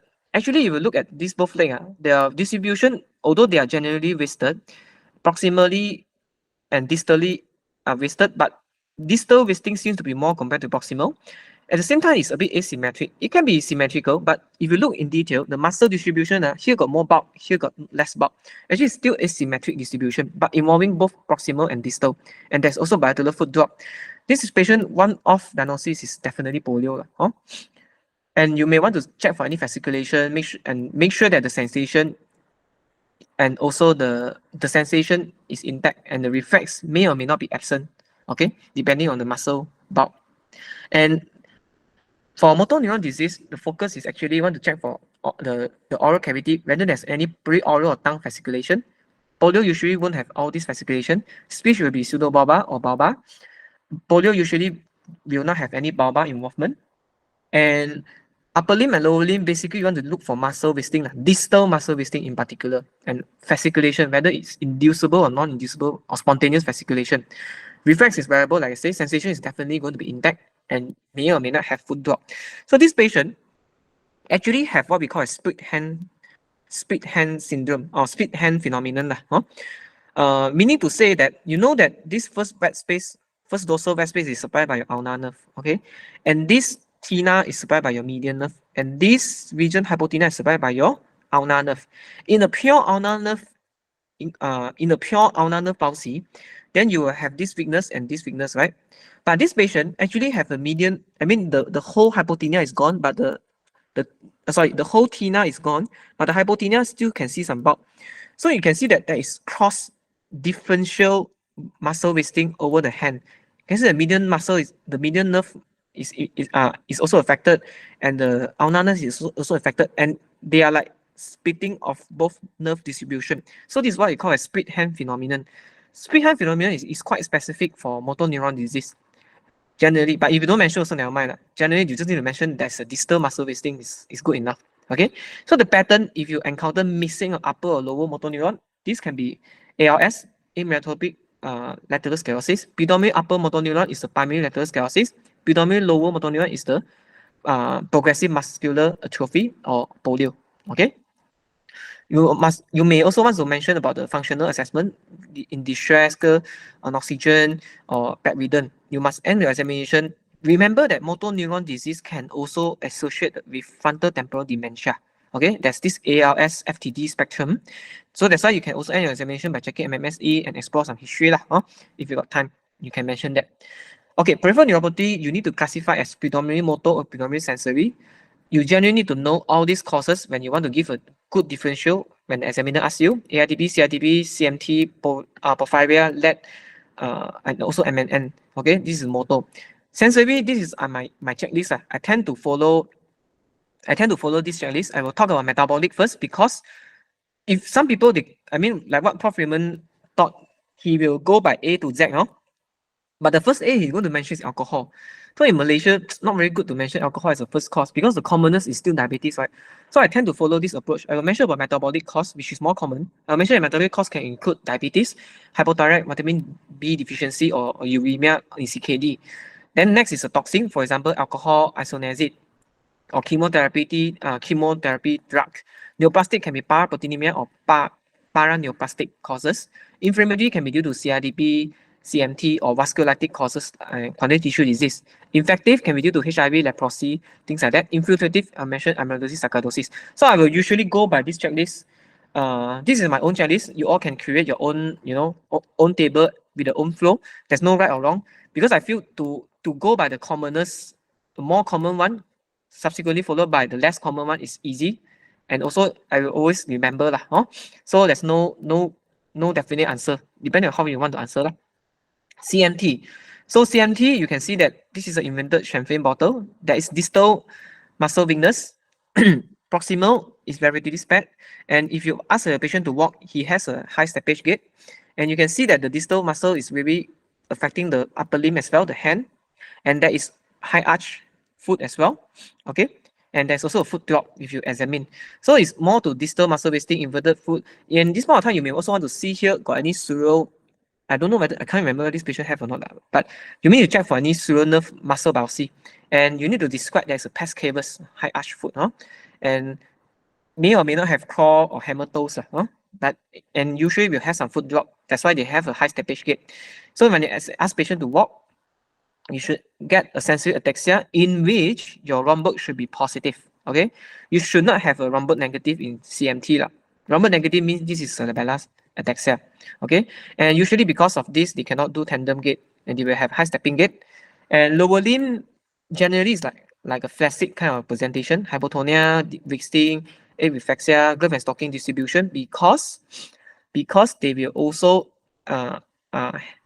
impact a bit of the peripheral nerve. Okay, so they will usually affect the large fiber, which is your proprioception, and then followed by the pain. Okay, the small fiber. Next is actually your end examination. You want to check for scoliosis or spine deformity and ask for family history.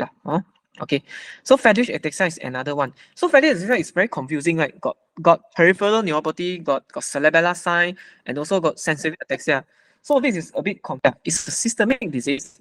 It's an autosomal recessive disorder, and it affects these three things at three different times. So usually it will affect the spinal cord first. Okay, it will affect the spinal cord, and because it affects the spinal cord, it will cause sensory ataxia. Okay. Subsequently, as the spinal cord involvement gets worse, then it will start to affect the, yeah, it's again lost. Okay, wait, let me just share the screen again.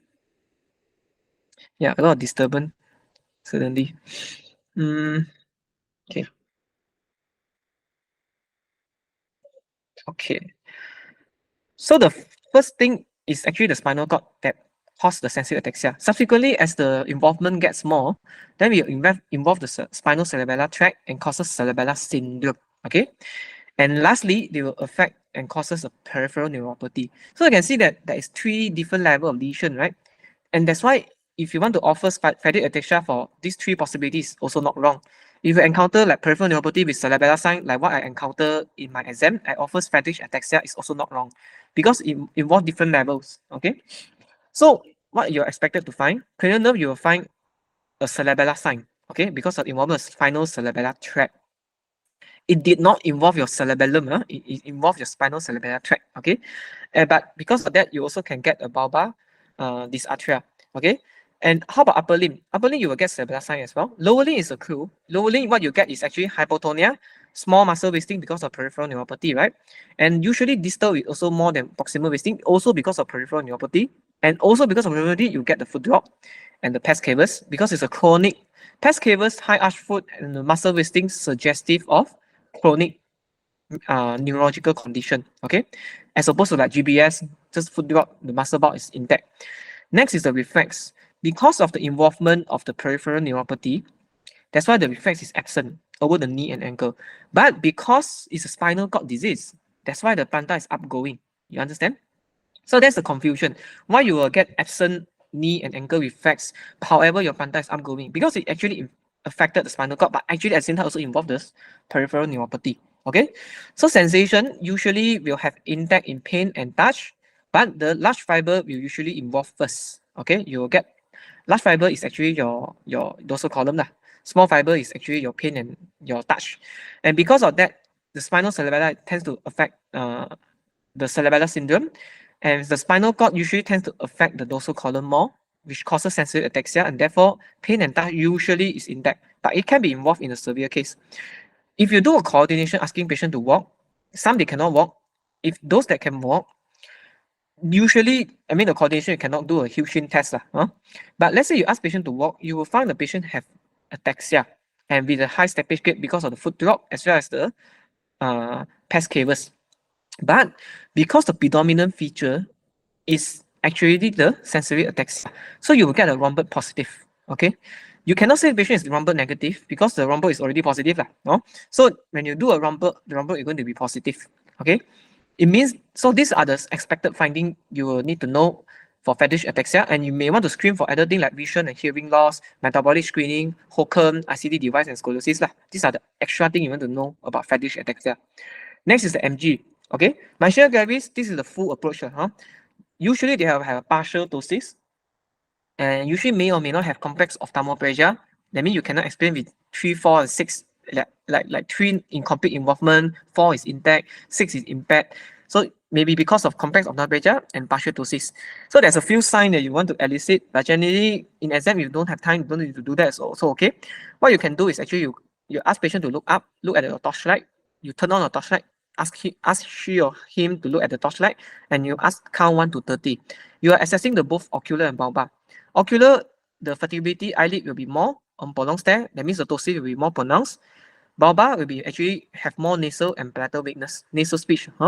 Then you will also elicit whether there's any lower motor neuron facial weakness, loss of frontalis and nasolabial both sides bilaterally, and you check the proximal muscle, elicit the fatiguability, and you check the reflex.